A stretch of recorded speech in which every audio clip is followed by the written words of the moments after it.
So, welcome to the Metalbirb or the Ohrion podcast. Who knows anymore? This is Ohrion podcast because this is all your shit set up. Yeah, I'll do the editing. I'll do the editing. Well, this is all your production gear too. Yeah, this is kind of my thing, I guess. My location, your gear. Yes. Sorry, I'm working out levels. See? We're just going with the flow. I also got my dog here right now, and he's also a little bit confused. Like, what the hell are you guys doing? Are we making a movie or are we filming a podcast? Doing a little bit of both. Just practical, normal day setup with a typical bonfire setup, you know? Yes, this is awesome. I mean, this is a lot of work, but I literally brought my whole studio here. I think it seems a little natural, minus the lights, the microphones, the laptops. But it looks so cool, though. I had to bring everything. I'm like, no, we're doing it all for real. It does look pretty sick. But there's going to be a little bit breaks in between while some of us get the firewood and shit. But yeah. Hell yeah. Hell yeah. But what's up? What's up, everybody? Welcome to our first outdoor fire podcast. It is finally awesome to actually sit down and chat with Metalbirb here. Give it up for Metalbirb in the house. Woo, woo, woo. Come on, boy. Give me a bark. I do have sound effects. I'm not wearing headphones, so I can't tell. Right now. Okay. I'm just going to assume it's like a bunch of cheering. Post edit. Something like that, yeah. But if you guys don't know who Metalbirb is, he is another YouTuber reactor on YouTube and all the TikTok, socials, Instagram, all that fun stuff. You don't know who I am? I know. I hate when people say that. You hate when people don't know who you are? No, when people say that. No, of course people don't know. Yeah. It's weird when people do know me. It is kind of weird, actually. Did I tell you that someone at my jiu-jitsu class, he just like, before we started rolling, he was like, do you like North Shore? I'm like... That's the most question I I know, get from I'm everyone. like, yeah, they're sick. He's like, do you make YouTube videos? I'm like, yeah, I do. He's like, I've seen some of your videos. And then he was like actually way nicer to me when we started rolling too. He was actually chill. Oh, he's just letting you I'm like, win. come on, man. Like, no, I got to learn. It's the only way for me to learn is like if you fucking break my arm. Hell yeah. Hell yeah. I mean, don't break your arm, but I mean, you can still work. Yeah, well, YouTube, actually, if my arm is broken, I would be fucked for YouTube. That's true. How? My right arm is everything. For typing, not for reacting. I mean, it'll take longer, but you can still. What people don't see is all the editing. That shit is in all the social and you're media right-handed, stuff. So yeah. I mean, if you can't click, yeah, I'm not left-handed like some weirdo.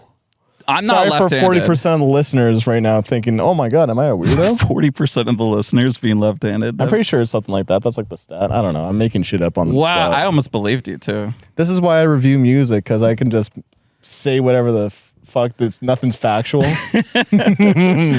This is so off the cusp. We had how long did it take here? About 2 hours ish. 2.5 hours, but minus breaks. We did like 2 coffee stops because I'm a coffee fiend. Oh, Mike is. Yeah, feel free to tighten shit if needed. I don't know why it's like so. Oh, we're good, man. Wobbly. But yeah, no, it took us 2.5 hours to get here at the good old cottage. And honestly, this is cool, man. Like I hit you up because I just felt like getting out of the city. Like that was the main reason. I'm like, I want to get outside the city. I want to do something with my dog. And then I'm like, why don't I just like invite you over? And then this whole podcast, like this is super spontaneous. Like this literally happened last night. You literally gave me like not even 24-hour notice. Yeah. You're like, yo, I'm going up to my my dad's cottage. You want to come? And we weren't like I could use a break. Yeah, and we weren't coming here to film a podcast or anything, but like, man, if we're going to like hang out, like it's actually cool that I was saying to you, it's actually cool that we can hang out and actually like make it like productive too.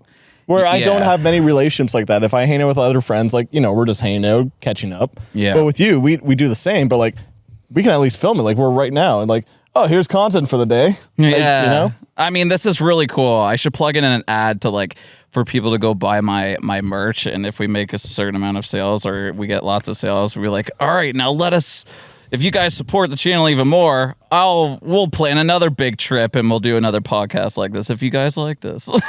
That'd be sick. Just to travel and just do podcasts everywhere. There are a couple of ones that I do have in mind that I do want to do though, which is like I want to sit in a river and just talk in a river. Set up a couple launch. Not to this extent. This will be very, Hold up. very minimalistic. But People who are only listening to audio. what can't is going see on over there? Ultimate lapdog. Literally 90 pounds of muscle, yet all he wants to do is cuddle. He's hilarious. I know. This is all he wants. He just wants to cuddle. That's it. I mean, that is the most awkward spot to cuddle to. He's good. He's good. He's good. He's good. Good boy. But yeah, we were talking a bunch of shit before we actually got here. I felt like, oh man, That's the the more that we thing. talk, we're going to ruin this podcast. I know. thing. We had 2 hours to chat, catch up. I mean, we do talk in DMs all the time, or texts and that, but DMs? DMs, yeah. Well, we don't DM. We slide into each other DMs. Yes. We have each other's phone numbers, so this relationship's real. Oh, damn. But it's been a really cool ride just to catch up, talk about like a lot of behind the scenes stuff of YouTube, and I really do appreciate it. And the ride up here was really, I don't know, it felt like it didn't even take 2 hours, to be honest. Just the chats that we had. Time flies when you're having fun. Yes, it does. As I'm pouring this beer right now while the dog's on my lap. While there's a campfire. This is pretty fucking sick. I hope this is quality content for you guys. Yeah, you better watch the whole video, okay? We put a lot of work into this. We're gonna say some meaningful shit. I feel like, do people want to listen to us hang out, or do they want to hear what it's like to be a reactor? Or they want to hear our opinions on music? What do you guys want? Because I'm trying to figure that out. Yeah. I mean, like, what do you want when you're listening to podcasts? So I'm a little bit of a nerd, and I like listening to like self-growth, self-help books and all that stuff. I'm really into that. So I used to love like entertainment, like video games, movies, you know, after a day at work or at school back in the day, just play video games. But now, anytime I play video games, I have this mentality, which I don't know if it's like the best thing, but I'm like, I feel like I'm wasting my time. Yeah. And I'd rather be like, I don't know. So like if I'm walking my dog, I have my headphones on. You might assume I'm listening to music or metal music, but that's quite the opposite. I'm actually listening to a lot of podcasts. I'm kind of the same way when it comes to that stuff.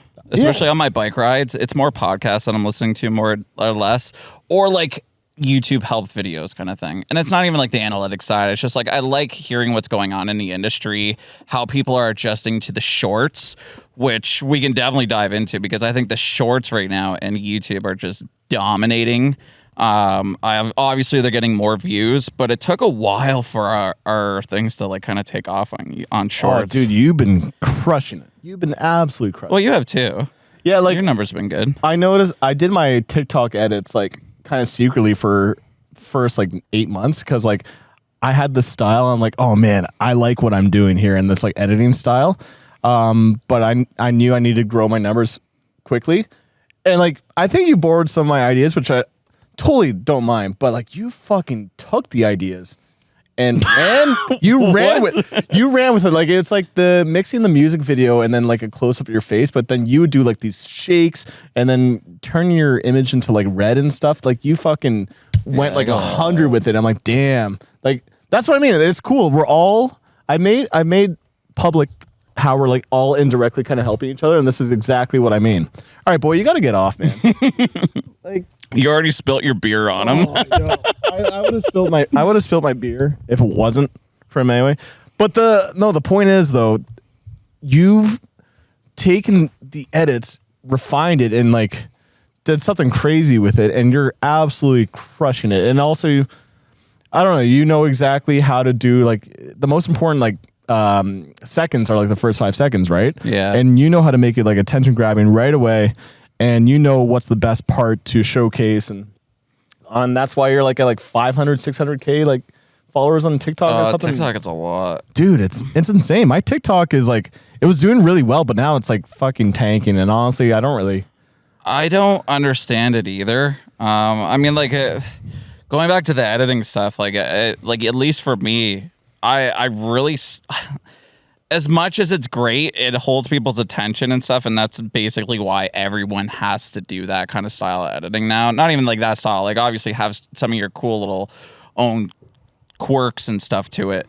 But I feel like I've been like trying to do everything else since like day one. Like every time I see like reactors or a reaction channel, I just always thought, and no offense to anybody that does it, honestly, I wish I didn't do all the editing that I do because it takes so much fucking time. And then like if you don't do it, your like viewers might go like, oh, this seems like less effort than or something, right? That's how I feel. I've contemplated on some of that as well, on like whether or not, and I've kind of tested that out with my audience of like, hey, if I kind of cut back, are you guys going to be mad? And they all like are fine with it, but I don't know. It's just like, that's just who I am. That's how creative I like to be. That's the fun part of making videos for me. But I also started out like doing those big giant edits and went crazy with it. It's just to stand out more. Instead of like a box in the corner kind of deal. Like I've just always needed to like amplify things, and I'm a very like ADHD guy, so I'm like, I need things moving all over the place, and there's some people that don't like that, and I totally respect that. Like if you want to watch that without all that, that's totally how these reactions started anyway. So I totally understand that people just like that style. Yeah, and I think that's generally the case for most reaction content outside of the metal community. Like if you watch rap reactions or reactions to movies or TV shows, they're generally the same format. But I feel like the metal niche has really like... Oh. Me. That was me. I thought the recording was going to end. The metal niche is like... I don't know. It's really much more creative. Like I've watched other reaction content and it's very plain, which is totally fine because people still watch. But I mean, it's cool to see that the metal niche is like, yeah, it's actually probably the most creative out of the reaction space that I've seen, at least. Yeah. But I feel like it fits it as well, because I mean, I've done other reactions to like a little bit more lighter rock or some rap stuff like NF. I can't do camera shakes to like NF. Like, I don't know. There's just not that big drop. Oh, you know what? I can't do camera shakes in general. I do them, but every time I do them, I'm like, this is not me. You know, I'm not going like, but I still do them because I feel like people like them. But every time I do one, I'm not going to lie, I cringe it a little bit. That's what I mean. I'm like, maybe I should stop doing that because it's not me. But I'm like, I don't know. I'm very, very picky about my edits. Yeah. So I don't know. Like the camera shakes when I see you or Hardcore Keem do it, it looks fucking sick. And then there's me. I'm like, maybe it looks cool to other people, but for me, looking at myself, I'm like, nah. But on yourself though? Yeah, on myself. Oh, that's kind of weird. Exactly. That's what I mean. I'm like, I don't feel like this is me. Yeah. So I just noticed like it works with a breakdown when it's like really heavy, it accentuates the heaviness. Yeah. I prefer to do like a camera zoom or something, but I don't know. I borrowed that idea from you guys, and then I kind of did. I'm like, maybe it's not me. And that's fine. Like, and I've seen you like play around with your edits and stuff as well. And like, I love the noises and shit you use when you were doing like the pros and cons during your videos, and like the pew kind of noises. Do you know what sound that is? No. Oh, well, bro. There's a certain sound for that? Yeah, it's a little Easter egg for my followers or something. So I'm a bit. Well, like, I didn't know that. Well, the thing is, you only know it if you know the sound. So I'm a nerd, right? So I love Metal Gear Solid. It's one of my favorite video game franchises. Okay. So you ever play those games? Nah, Metal Gear Solid, no. Bro, they're so good. The only games I played was like Call of Duty. Oh, okay. Well, anyway, in the game, anytime he answers like a radio call, it's like a codec call. It always makes that sound right when he answers, like beep. Oh. And then when he closes the call, it's like pew. Yeah, it makes sense. And I would, so I use those sounds all the time. And it's funny because I noticed Finn McKenty uses some Metal Gear sounds too. I'm like, oh, really? I'm like, that's crazy. He's another Metal Gear nerd. But the thing is, you only notice if you played those games. Yeah, that's why I thought about using like Zelda sound effects too, because I like Zelda back in the day, or like Silent Hill, but I haven't found the need to do it yet. Yeah, I feel like if anything, you could use those kind of sounds for your Twitch streams and make it a little bit more fun, I guess. Yeah. I like doing little shit like that where you're not telling your audience like who you are without saying words. Yeah, you get these little hints. About that on the way up. Yeah, you get these little hints of like maybe of like to get an understanding of who you are, because I don't know. One thing I don't like about reactions, what we do, is that I feel like it's not the most personable. We're almost like a jukebox for people to just see us react to their favorite songs. and they don't seem like they get to know who we are, and that's exactly why we're doing this podcast right now, right? So then that's why I'm talking about these sound effects or something, and I like to do like little intros here and there where sometimes they're a little bit different too, just to kind of show like kind of like different sides of your personality. Because I don't know if you feel this way, but anytime like there's a comment like, do this song, do that song, you almost feel like you're just being like a fucking jukebox. Like you don't feel like, yeah, you know what I mean? Like put your $5 in on Twitch and you get me to play it. Basically a jukebox. Well, yeah, but I'm just saying like very at least that kiddingly, fucking but supports the channel. But when it's a Yeah. YouTube comment, if they say like, hey, I really like this song or I like what you did in this video, you should check out this band, totally different. But when there's a comment just saying, check out fucking End of an Era, I'm like, bro, like, dude. you're because of your comment that just doesn't acknowledge anything that I've done in the video, and just you're going to be at the bottom of my priority list. Yeah, I don't know. understand. Like it sounds kind of like egotistical, I guess, but like in a way, we get so many comments and requests that like it's almost like kind of a lot of pressure. So when you get those comments that are just kind of like pushing you to do something, for me, I get the inclination to do it less. Yeah, I totally understand. I mean, like, there's certain ways to that. Like, I'm a very like community guy when it comes to comments and that too. So like, I understand like maybe when they say like, hey, check out this band, I like the more personal comments. I think that's what it, right? Yeah, that's what you're trying to say is like instead Yeah, of just saying like end of an era, blah blah blah. Yeah. Be like. Fuck, here comes a beer. Like, yeah, I just like a conversation style comment, I guess, when it comes to that. Yeah, dude, you've been crushing it with your community.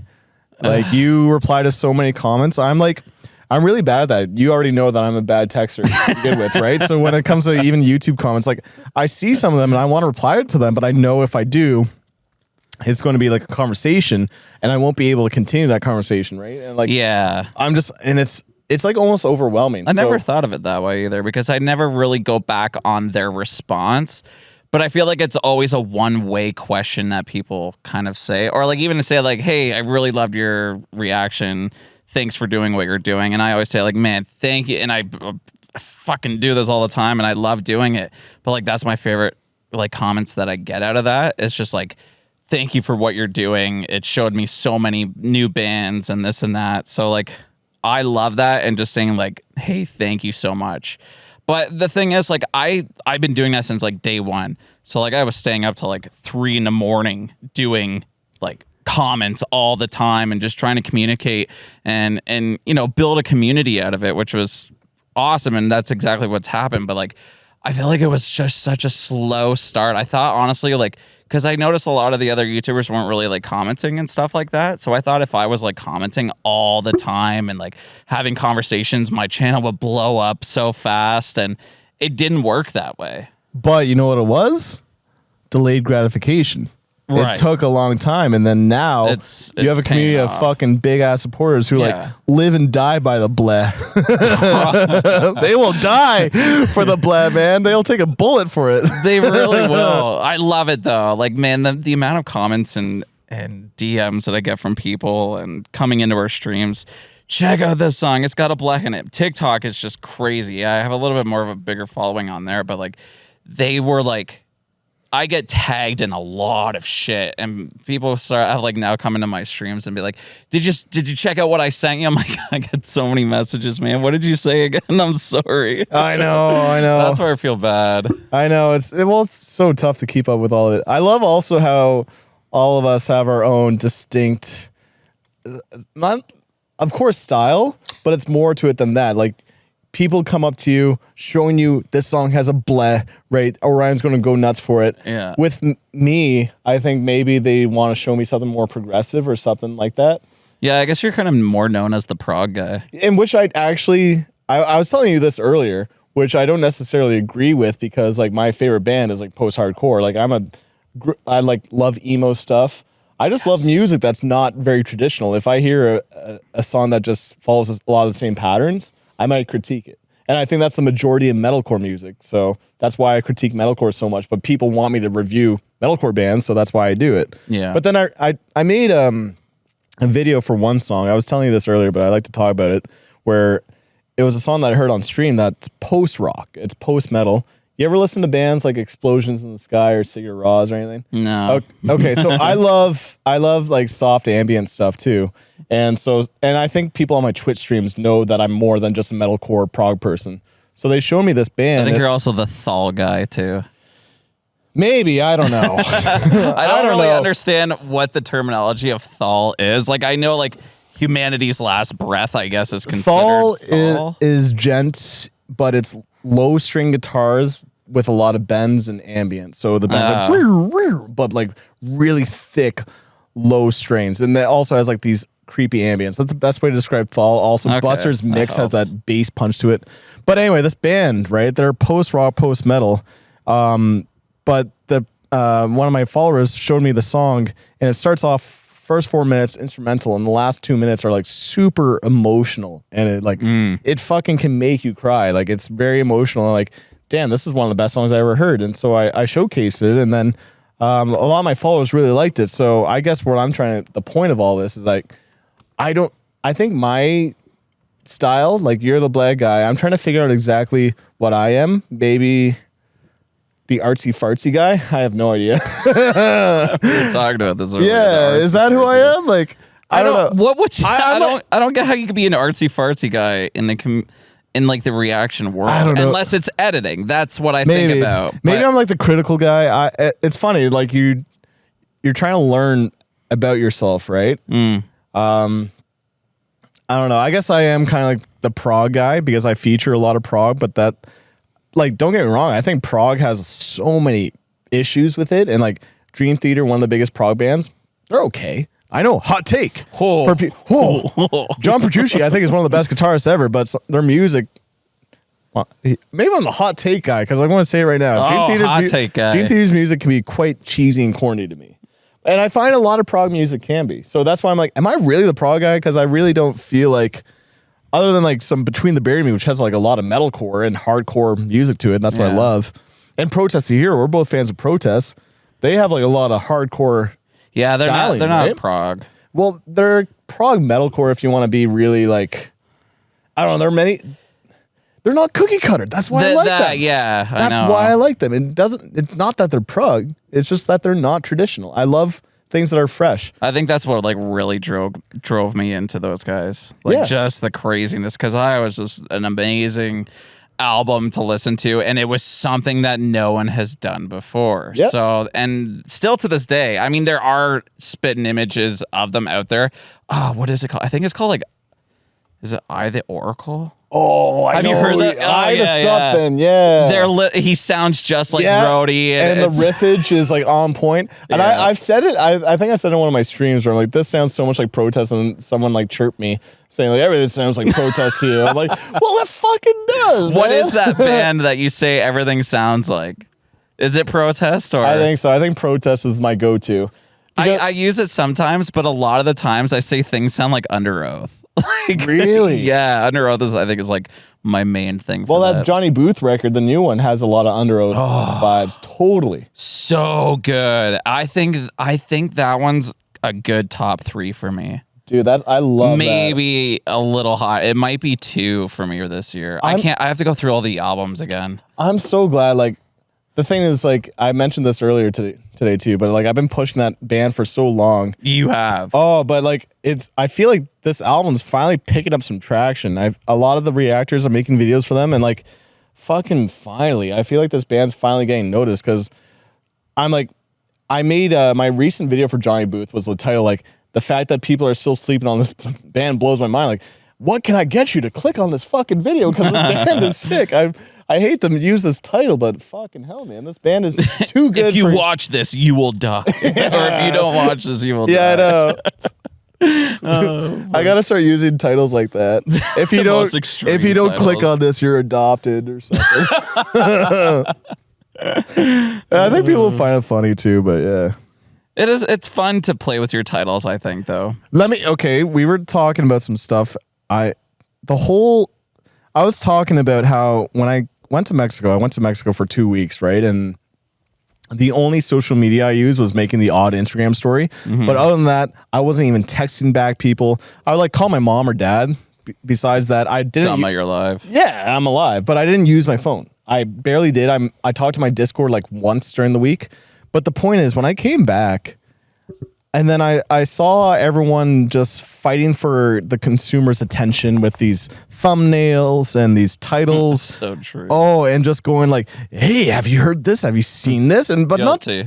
but just not not us. But I mean, in terms of every piece of content that's online, everyone is fucking fighting for your attention so you can get that dopamine hit. And then I had this nihilistic view, like this is all bullshit. Like, this is all bullshit because when I came back from Mexico, what really matters is, you know, connections with people. It's life, it's family, it's friends, it's love, it's all that stuff. And all this stuff that we're doing online, it's our lives, but this sounds really nihilistic and down, but I definitely had this point that, like, so much of this is just stupid. I wish, and I was telling you, I wish that we could just make these reactions because I have that passion for music, but I hate this whole social media game. Like, I wish social media didn't exist and I could still do what I do. You know what I mean? Oh, I totally know what you mean. I agree with you. Really, really agree with you on that. I don't think a lot of the stuff would be around either, or like people would be doing it as much if it wasn't such a fucking attention grabbing thing. Like you said, like every title, every thumbnail, like and that's just the game. It's not that, you know, we have to just do this because we're YouTubers. It's like, no, like if you want to get views, if you want people to click, you have to do those things. And it's so stressful sometimes because you're trying to come up with the best creative, mind-blowing, clickable item in the world. And it's crazy because, like, I think it's turning right now as well. And I've talked about this with my editor because, like, now we started like doing like a lot of subtitles at the beginning, a lot of flashy stuff, just to grab the attention of people. Because now when you're scrolling through like YouTube, you get maybe like 1 second to see that thumbnail. If you only have a chance to read maybe 1 or 2 words, and that's literally the band name. And then you have to like catch their attention on the first like 5 seconds of the video on the autoplay. It's annoying. And like, I know some viewers are annoyed by it, but don't get us wrong. Like, don't get me wrong. We're annoyed by it too. Like, I don't know. That's a good point to say too. Yeah. I think we are all annoyed with it. And I think even Nick said it on one of his videos too, saying like, we're just like all fighting to be first and like to be seen. And like, I wish that we could just leave our titles like Lawrence Shore Pain Remains reaction. Or even more, just like video episode number 34 or 448. You know what I mean? We can just leave it as the title and people will just watch, but that's not it. Instead, we have to resort to these titles and these thumbnails that I know some people get annoyed by. And like the thing is, like, I've seen comments saying like, I'm sick of this trend where underground bands, you guys don't mention the name of the band in the title. You want to know why? Because you don't fucking click on it. Exactly. The band doesn't get exposure. That's the reason. Oh, your camera stopped recording. Like, can you blame us? Like, the thing is, okay, you can go watch another reactor who just features Led Zeppelin all the time, cranks in 40,000 views per video, which is cool. They're growing their channel. Good for them. Or do you want to actually use your channel to help grow these bands who are going to be the next Led Zeppelin, the next whoever, right? Because they're the future of music.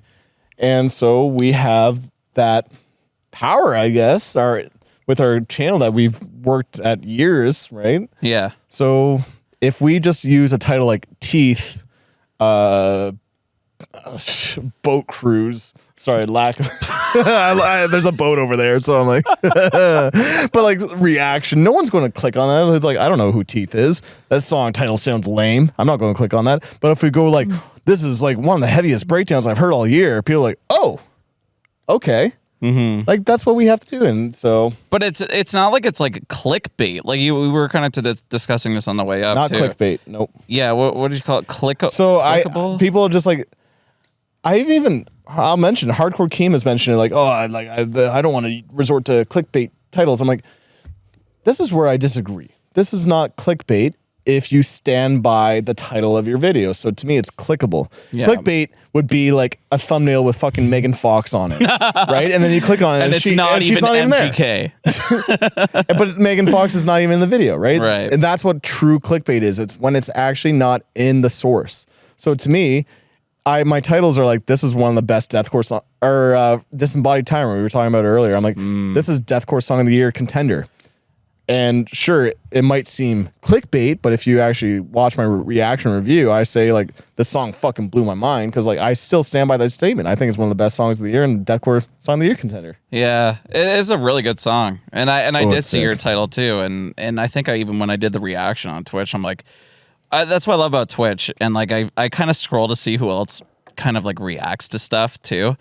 And I get hyped when I see like you, Bogdan, right? I know. And the Hardcore Cream. I'm like, it's funny because I accidentally called him Hardcore Cream on one of my Twitch streams, and like ever since I just call him Hardcore Cream because his face just goes so orgasmic over breakdowns. Team bro, if you're listening, you're Hardcore Cream, man. Yeah, baby. Yeah, baby, Hardcore Cream. That sounds like a porno name. Bro, I really wish Hardcore Key was here for this podcast. Bro, can you move to Canada if you're listening? We love you. We really do. We were talking about you today too. All the bad things. All the bad things. Yeah. No, but I have a lot of respect for a lot. Wait, what were we talking about? I have a lot of respect for people. but let's move on. I don't want to say nice things about other people, but let's move on from that topic. Okay, sorry. I have a lot of respect for like all the reactors and the ones that have actually stuck out as well. This is a hard game, and that's another reason why I wanted to come on this little bit of a adventure with Metalbirb. And I was kind of telling him just a little bit of a kind of a funk that I'm in creativity mode. I know there's a lot of people still waiting for me to react to New Slaughter to Prevail, and I still haven't done it, and I have like videos edited already, so those videos are going up. Yeah, but like that's the thing, it's like the burnout is real, and I don't think I've really experienced the YouTube burnout until now. Wow, really? And I've been going hard, and I know I'm very consistent, and honestly I don't recommend that doing what I do and how much I post. It's not healthy. It really isn't. Not that I'm in a dark spot or anything. It's like, it's the lack of creativity, to be honest. I feel like even some of the bigger videos that I do, and I have some like fun reactions for stuff that just comes right to my mind when it happens. Some stuff like I'll have sitting at my desk, like a box of tissues that I've used. And man, the comments that I got on that video was hilarious. Why do you have a box of tissues near your computer? Asking for a friend. But I had it there because like I got told I was a nasty bleg, it'll make you cry. So I'm like, maybe I'll start crying to this. So I kind of have little things like that. Same with Slaughter to Prevail. I don't just have, or not Slaughter to Prevail, Slaughterhouse from Motionless and White. I had hot dogs. So that was the hot dog one. I don't just keep hot dogs on my fucking thing. But the reason why is because I saw like, you know, the hot dog package that they had on their Facebook page. So it was like, this one's a ripper is what they said. So I'm like, okay, maybe it's going to be really good. Let's do something with hot dogs. So it's like, just thinking of those things, like it really takes a lot and draining. And like, I feel like I have to like always up the next reaction. So like when it came to like the Slaughter to Prevail one, I heard it's really good. You've reacted to it, didn't you? Yeah, dude, you're putting too much pressure on yourself, man. Oh no. But we were talking about this. You right? Yeah, we were talking. But you text me quite a bit about like how you're doing, and I'm glad that we have this relationship where we don't just talk about like, oh, you like this song? How was this video? Yeah, we instead talk you about actually real life stuff. We actually talk about life because the thing is like, I know for listeners or people who might be a little bit like, I don't know, what's the word I'm looking for? When they think of YouTube, like, oh, you're just by the computer making videos, which is exactly what it is. We make videos. Yeah. But then what's behind the videos is the constant looking at numbers, trying to outdo yourself, the constant pressure from your audience to do more, and then the constant need to be creative, exactly the pressure that you're feeling. You're like, okay, how do I up my next reaction? Like, there's so much more to it. And then the thing is, it took me a while, but I feel like I have a good work life balance where I really focus on things. And then, I think you really do. And that's why you talk to me. But then I look at you, I'm like, dude, you're fucking hustling. Your numbers are crushing it. Much. And then, so like, I look at you for numbers and some of the business savvy stuff, and I love it. But then you come to me for like the health and other things, because I think that is much more important, to be honest, than the YouTube grind, because health is everything. It's everything to you, your mental state of mind. I've talked about mental health before. I'm very open about it, but like, if you're constantly just behind the computer being online, like, come on, like, it's common sense. It's so bad for your mind. It's so bad for your health. You're not, for me, I have a very strict routine. I don't know if you do, but like, I wake up at 7 in the morning. I take my dog out. I make sure I get sunlight too. I try not to use my phone because I know to gain some sunlight in the first like half hour of your day is super important. Yeah. I try not to drink coffee until like the first hour and a half. And then I edit videos, and then I always aim for the gym for like 11 o'clock. I feel like you've been watching the same videos I've been watching. Andrew Huberman? I have to see what he looks like. I don't really know names. He's badass. I listen to a lot of podcasts. But like, anyway, by 11 o'clock, I hit the gym. And then like maybe around 12:31 is when I'm done. And then I eat the same food, shower, take my dog out for another walk. And then I edit some more videos by like 3 p.m. or whatever. And then like 6 p.m. or something. So when do you start your YouTube shit then? I started around like 8 in the morning is when I started. Oh, okay. But then I thought it was a little bit later than that. Just no, I started early in the morning, but like I always like, I'm glad that I have a dog in that regard that forces me to get outside, see some nature. Cause like, and then also I mentioned this at the beginning of the podcast, but I'm doing jiu-jitsu too. And the reason is I want to focus on learning a martial art to help strengthen my mind. It's also good cardio.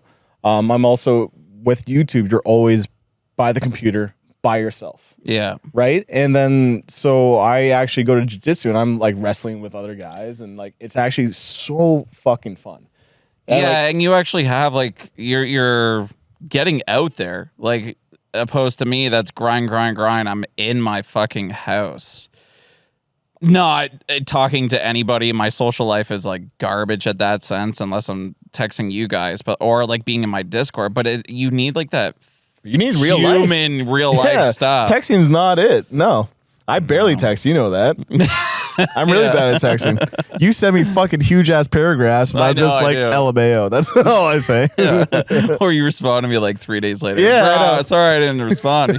I'm like, I know. I'm glad that you actually know and don't take it personally. Oh, I definitely don't. Honestly, I'm kind of bad with it too. There's a lot of the DMs and stuff that I get to, and ones that I know I need to get to. I don't know what it is. I just feel like that it's really overwhelming sometimes. I don't know if it's just been like some of the past that I've been through that kind of like ticked it off, but I don't know. It's just, it's a bad habit of mine as well. I don't really talk to a lot of people either, but yeah, you got to get out there, man. You got to get out, take a break from being online, which is exactly why we're here right now. That's the reason why you agreed to this podcast, because like, the burnout is real. You're constantly making content. We're making content right now, but at least this doesn't not feel like exactly. Content, this though. Feels like an actual just normal conversation. That's what's great about podcasts, and it's exactly why I made my podcast too. I don't think people realize. People are probably like, oh, he's branching out, which true, I am branching out, but I'm also trying to get my social life back in order, because after I was mentioning this, I think I was mentioning this to you, but after COVID, man.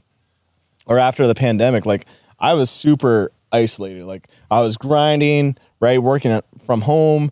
But then I realized, like, people in my building, because I live in a condo building, I barely said hi to them. Like, I would just be in my corner in the elevator, and then I wouldn't even say hi to the concierge that's working, right? And I go to the gym, and I'm just like, face first, don't even look at people to get my workout. But like, lately, what I do, I'm at the elevator, I say hi to people, and just like, oh, what kind of dog is your dog? This is my dog. I go to the gym, and when I'm going to the gym, literally today I had 3 really long conversations with people at the gym, and then the thing is, all that makes me feel better when I go make YouTube videos, and people can see that. People have noticed in my videos this year that like I'm glowing. And that's what they said. They literally said the word glowing, and I'm trying to figure out why. Like, I changed my editing style. I've came clear about the breakup that I had that was I'm dealing with. But also, like, I don't know. I just really been focusing on who I am, and my content has been improving because of it too. Good. No, it's good, and I'm glad like you're even noticing that, because I think we can be stuck in those situations where, you know, we're in that hamster wheel of like just doing what we're doing. And I just feel like that leads to a lot of burnout and a lot of like, I don't want to do this anymore. What's next, in a way, if you don't really catch that. Yeah. So yeah, and that's, I feel like what I'm doing as well. And for me, it's very like health related too, which we've talked about. And I just, man, there's a lot of shit that's going on that I keep hearing about. Not like anything bad, but like big ass spider behind you. Oh, Leah would be freaking out. Oh yeah. Oh, he's massive. Told you. Oh my god. Oh, he's gone. Huh.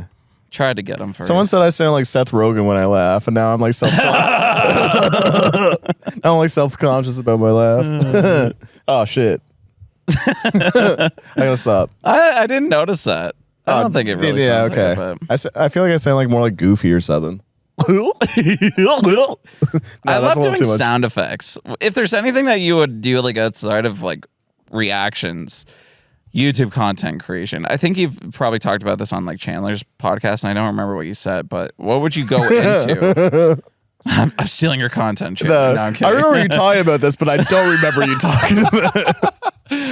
I think I've heard this song before, but I'm gonna react to it. Oh, that happens so much on Twitch, man. It does. And people, yeah, and then People call you out too. I know the community's just like, you've heard this song. I'm like, how the fuck do you remember? Yeah. I've talked to other reactors and they all feel the same way. We hear so much music that it's hard to keep up. The other thing I would be doing is like a self-help, men's health, honestly, kind of channel. That's cool. Yeah, I've just by judging by a lot of things I'm saying, a lot of the podcasts I'm listening to, and who I am as a person, I'm very into improving yourself as a person and improving your mental health. So if I can find a channel in that niche, that'd be cool. But there's so many amazing people doing it that it's super competitive too. Yeah. So I just kind of stick to listening to reactions, or I mean, listening to songs, listening to reactions. But you know what I mean. What about you? What would you do?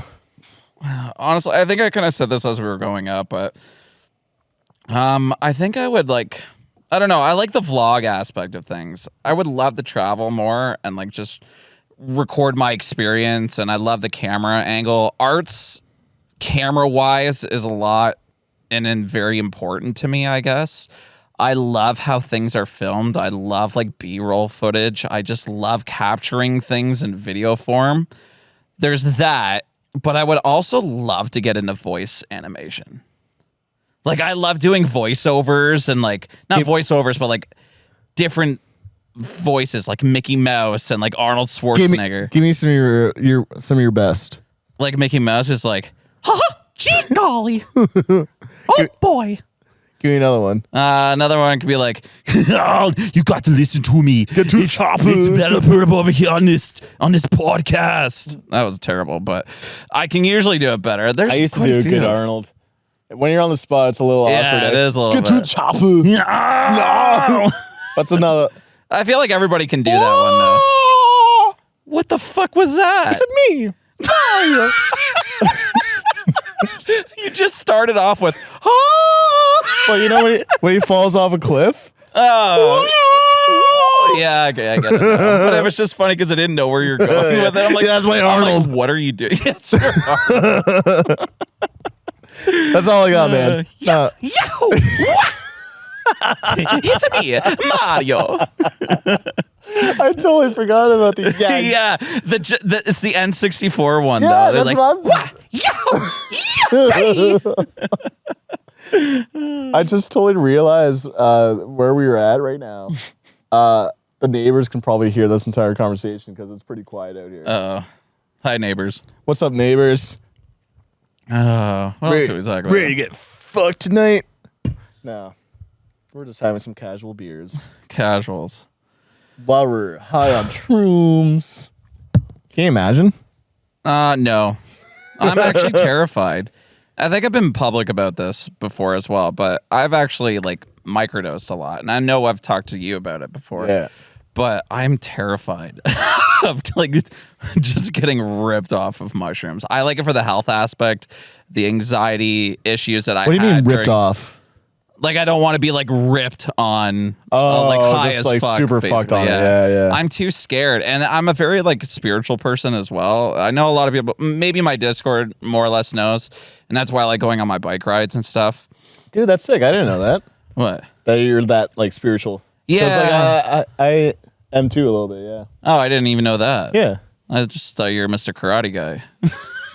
Mr. Well, Miyagi. there's spirituality behind jiu-jitsu, actually. A lot of it. Oh, is there? Oh, yeah. In what sense?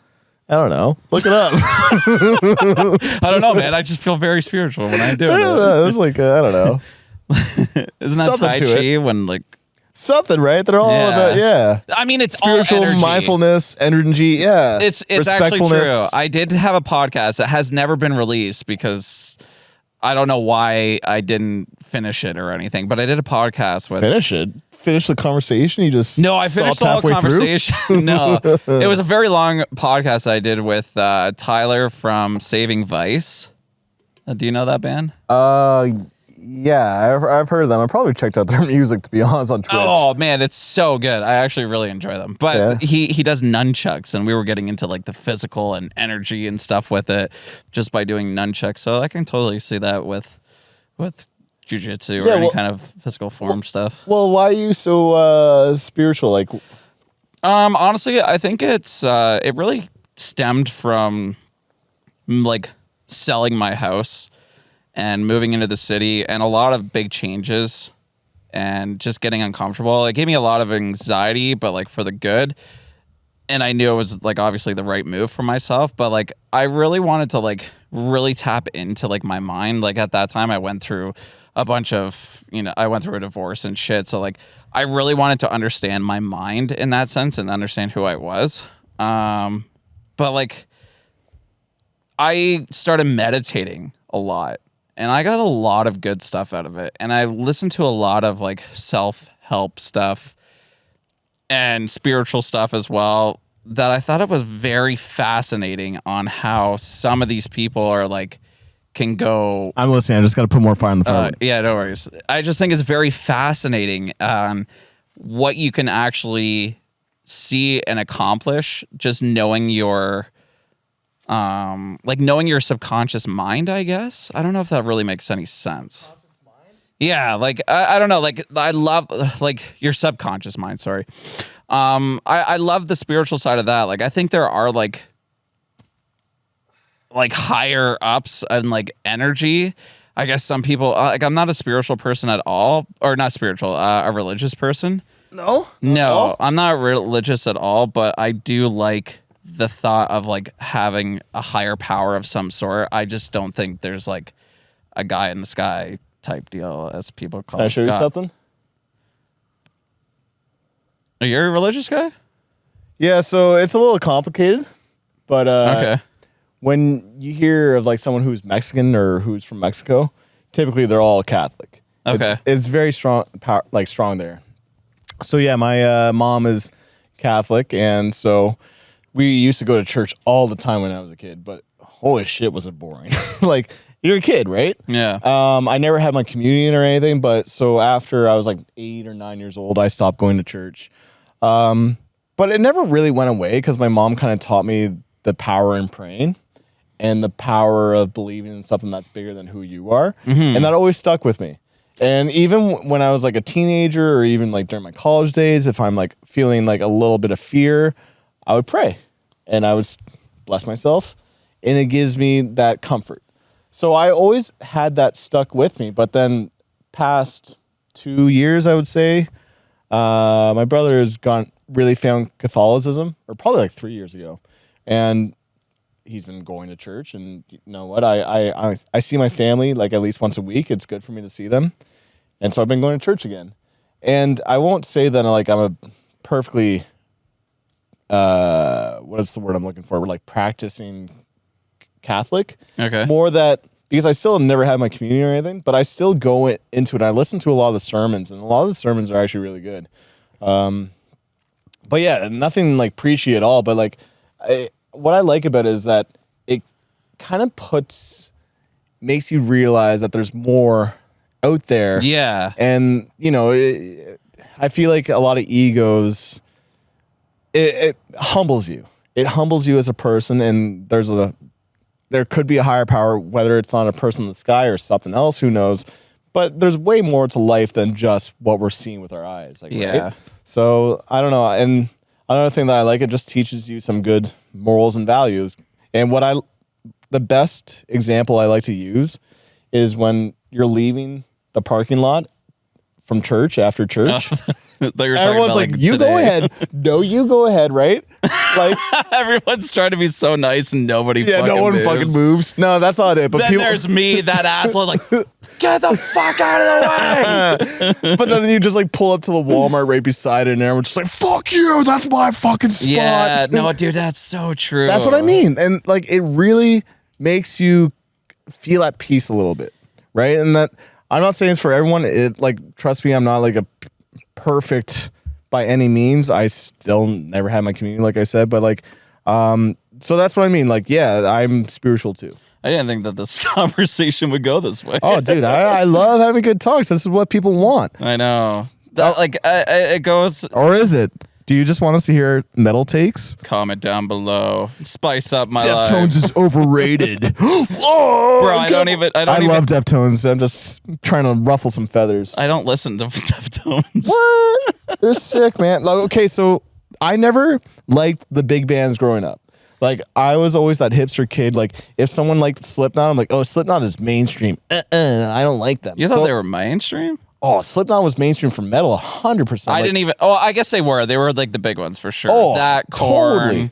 Them, Korn, Limp Bizkit. You know, I love Limp Bizkit. System of a Down. They're like, don't get me wrong, they had 6 songs, but like I always kind of liked Linkin Park, but that was it. Like I stuck to my niche bands like Protest the Hero and shit. But then I realized doing reaction videos, I checked out Deftones, and I've seen Deftones live back in the day. Oh, but now hearing them, like their music is so fucking sick. Same with Slipknot. I'm like, Slipknot. I love Slipknot. Oh, dude, Slipknot kicks ass. I was totally even sleeping some on of their it. newer stuff, man. I know they kind of get ripped on for it. Like, I didn't check out their whatever that EP was. I don't even know what the heck that was. I think it was like an instrumental of some sort. Yeah, I can't remember. But like, man, Nero Forte is probably one of my favorite songs. It's from sick, them. Bro. I love that song, bro. So good. Yeah. The rhythms and the energy is sick. But the only downfall I have with that is that it sounded like one of their older songs that I can't remember the fucking name from it, but it was like a really old song, almost the exact same breakdown. Mm-hmm. Yeah, but no, it was good. But then again, like if I didn't do reactions, I wouldn't have like discovered that. I guess I would never touch that. Same with like Slaughter Trip of Veil. Yeah, man. Like before doing reaction content, I felt like I knew so much about music. I felt like a little bit snobby about music. I used to look at music review sites all the time, and I'm like, I know all you these were addicted bands. to Reddit, weren't you? Not Reddit. It's a site called Sputnik Music. It's a pretty toxic site, but I also I used to read alternative press magazines, and I would go straight to the review section. Like I've always been like a music. That's interesting. I've always loved music reviews at heart. But the thing is, like, what were we talking about? Listening to the big bands and how mainstream they are, I guess. I don't know. I forget.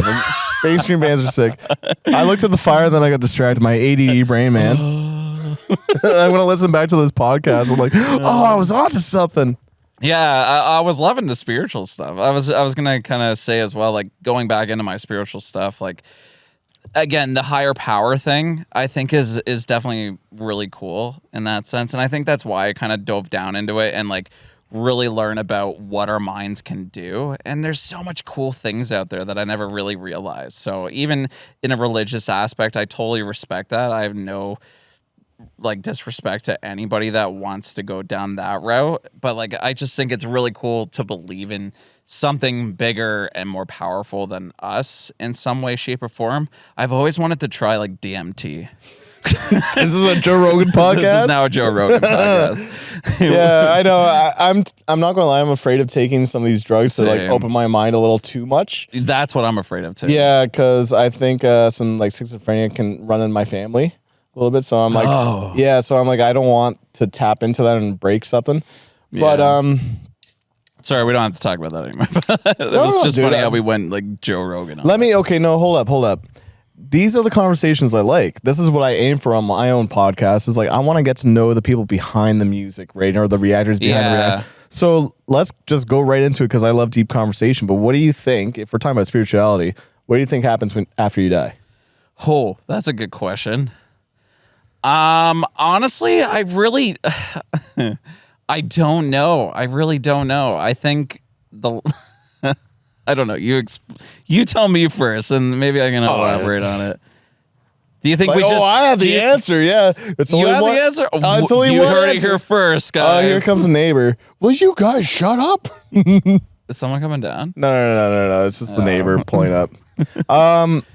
Do you think we just go into nothingness, like it's just black, like it's we're done? so that is so fucking bleak, man. I totally believe in being reincarnated as something else. Like it gives me comfort in knowing that if I die, I'm going to wake up as an ant.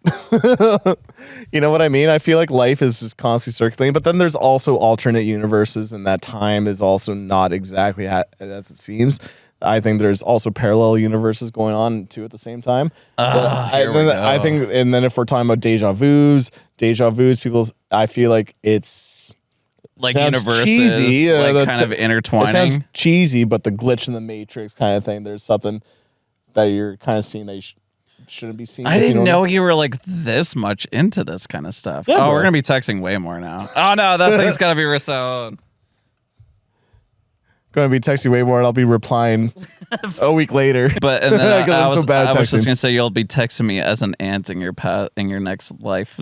Yeah, an ant with my little ant phone. Maybe ants do have phones. What was this Billy made it for? For ants? Maybe their antennas are connected to the G5 network, and that's how they can all communicate. And they're actually spies, like all the birds out there for the government. How much conspiracy theories do you watch or listen to? I think it's very entertaining, to be honest. It is, but they can give you rabbit holes. Don't get me wrong. What's the latest conspiracy thing that you've heard lately? Oh, man, I really blocked that shit out. Oh, really? Like, don't get me wrong. Like, But, like, when you hear it, you're like, holy fuck, like that kind of makes sense. Like the one that I heard earlier, it was on a fucking Joe Rogan podcast, but it was, they were talking about like the nuclear bombs going off, and like, you know how you see videos of like the nukes and everything like explodes and disintegrates. But what about the camera that's recording all of this? I know, right? But okay, I know exactly one, and it's not really a conspiracy theory, but it's conversations that I had with people. All right. But it's the submarine of the 5 people. Oh, like yeah, this is kind of a good take. I guess. Well, the thing is, not really a theory, but like, why is all the news conglomerates like focusing on this submarine? And then also, a couple days later, not even a couple days later, but like a boat with like 700 people from this, I believe, Middle Eastern country died. But no one's focusing on that. Instead, focusing on the submarine with like, you know, billionaires on it. And everyone's just like, it's a cover up because there's other shit going on. They don't want you to focus on it. They want you to focus on this bullshit story that doesn't matter to us. And I totally get that perspective. It really does feel like that because I don't trust the news. I don't watch the news. Yeah, I'm going to say it right here, right now. But like, also at the same time, the news is all about driving traffic, driving clicks, views, which is what we do too. And what drives traffic? A news story about some fucking stupid looking tub. Pretty much a submarine with rich people on it. For God knows why, to check out the Titanic is such a weird, stupid story that like it gets people's attention. Yeah. So that's the reason why they're doing it. If they see NBC does that story, then I don't know, some other news site will be like, okay, we got to do that story too, because they're not going to be watching us if they're focusing on that story too. So that's how I counter that argument. I'm like, no, they're trying to drive traffic. This is an actual story, but they're trying to get people's attention, and that's why they're doing it.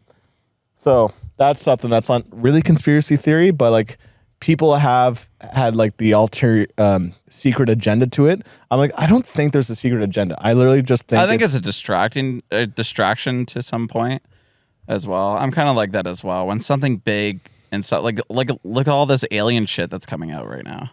And the Biden laptop.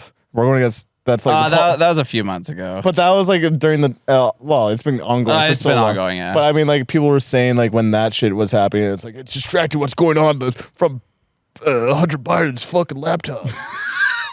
All the cocaine that he's done and shit. Oh, Anyway, man. we're not going to get into. Well, Yeah, that that'd could be be a a whole new- spicy conversation. Wow, I didn't know these music reactors listen. I didn't know they I actually thought they just their listen to metal politics. music. That's it. We're super one-dimensional guys. All we do is just listen to metal music, and that's that. Yeah. Call it a night. I think if anything that I'm like more worried about in this world right now is like the inflation and everything that's going on. And I know we've talked about it and housing and shit, but man, this world is messed up. I think a lot of it is. Oh shit! I don't know if I can say it. It rhymes with COVID. But because once you say it, then it's going to be like fucks in the algorithm. Demonetized. It's Yeah. not, and that's the other thing. It's like even Facebook and Meta, like all of Meta, I guess, Facebook, Instagram, has like now started to ban news articles from content creators and everything. Did you hear about that? I think it starts like in a couple days. I don't know. For Canada. Yeah, for Canada. Yeah. Yeah, so like on Facebook, Yeah. say if you're a news outlet of some sort, it's going to get blocked. No Oh one my will see god! it. And that bill pass. What is it? Yeah. C11 or something? C11? Bill C11? Yeah, where it's basically content the creators? content creators can only focus on Canadian content. Yeah, but that didn't really do what we thought it was going to do. Not yet, because it's not going to happen day and night. It's going to be like 4 or 5 years until it slowly transitions into just being fed Canadian content. That's how they'd roll it out. It's like the same thing as inflation. They're not going to just jump the prices from, I don't know, McDonald's. You go to grab a coffee for $1. It's not going to be $3. It's going to be $1.25 and then $1.50 and then $2, right? Like gas today. Yeah. Fuck. Yeah, Dollar. exactly. It jumped from $1. What is it? And I know this is, what do we do it in? Liters? And Americans do it in gallons? Fucking Their gas? Americans and their system, man. Get on the imperial system already. It jumped. When I filled up for gas for coming up here, I'm like, what the fuck is this? Like, it jumped, man. That's why you go to Costco for gas, man. That's I what don't have a was- Costco membership. What? You do? Of course I do. Even Dude, you're a single guy and hell yeah. and you think it's worth it for a membership? Yeah, I'm gonna have a lady come over and she's going to see all my boxes of oatmeal and it's going to look like I'm ready for a zombie apocalypse. Like, but babe, I'm ready. I guess you'd be ready. No, like honestly, Do you buy that much oatmeal? look. I do buy a lot of oatmeal, but I'm like, Hey, I'm you're buying time it on efficient. sale. I'm time efficient because the more time I spend getting my car, driving to a grocery store, getting the mundane things, or I could just go to Costco once a month, pick up a bunch of shit. I pick up meat, put in the freezer, right, and then I'm good. That's how you. And then you can have more time for YouTube. I guess so. See, I can't do that. For one, I don't have a freezer big enough to put stuff in. What? I live in a shoebox. Wait, well, you got a freezer, man. I have a freezer, but not enough to like store that much stuff in, I guess. I don't know. Like, I love buying shit on sale. Excuses, yeah. I mean, there's a lot of shit in there that could get out of the freezer. You probably got some stupid ass, old ass meat in there, some Yeah, it's old ice freezer burn. cubes, some old ice packs. I'm calling you out, man. No, I don't have ice packs. And I use my ice cubes quite regularly. What's in your freezer? Meat. Meat and booze. Booze, too? I actually threw out a lot of stuff recently. It was like old like fish food and like, but then it was like old, like bottles of booze. I'm like, I'm not throwing that out. Yeah, The don't booze throw is the fish, maybe, yeah. Oh yeah, the fish. But yeah.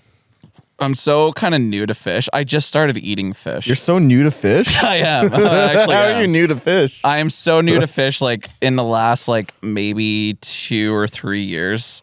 Me and Emo Queen have been dating for, well, we're engaged now, but we've been together for like almost 4 years. It'll be 4 years in August. And the thing is, like, the first year that we started dating is like the first time I've eaten fish. I'm not kidding. So, and it was salmon, but she cooked the salmon so fucking good. She had like maple syrup on it. Yeah. Cooked it on like That sounds awesome. what's that plank? cedar wood plank and everything. Oh, yeah. Can she cook for me too? Holy. But how old were you? Like fucking 30? Seriously. It sounds so bad when you say it like that. No, I was 30 until you were 30 years old to have 30, some fucking fish in your body? Yeah, 30. It's one of the most like and sushi cave as well. Animal type of fucking protein that we've had, and you had it when you were fucking 30? Yeah. Yeah. Living off of Hot Pockets. Apparently. Hot Pockets. Yeah. But I had sushi like for the first Bagel time bites. as well, probably probably about 3 years ago, I guess, too. And she introduced me to that as well. I'm like, man, the fish game is good. But anyways, my fish story was where I was going for. And it's funny because we met on Plenty of Fish too. But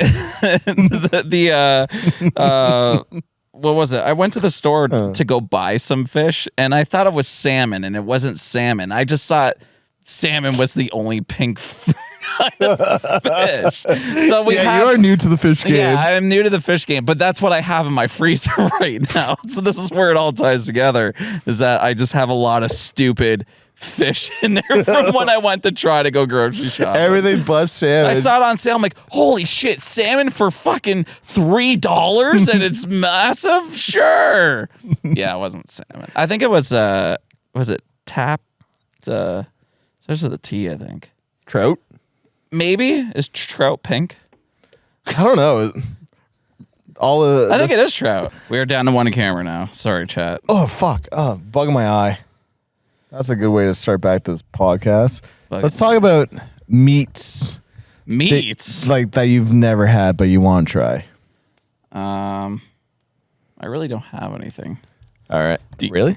Do you have a list? Oh, I want to try fucking everything. I want to eat. All right, hit me with this, and I'll say if I want to do it or not.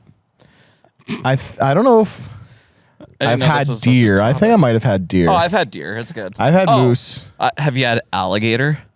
I fucking want alligator. It's good. Can you tell the difference between alligator and crocodile when you eat it? Oh, I don't know. I don't know that kind of difference. Would one be more tangy or spicy? Tangy or spicy. Seriously, I don't. Why are they even fucking different? Why is it just a fucking alligator or a crocodile? What is the difference actually? It's a fucking conspiracy, man. It's a distraction. Is one maybe in different waters? Maybe. One's in the Atlantic Ocean and crocodiles in the fucking swamps, the Croatian Sea. I don't know, dude.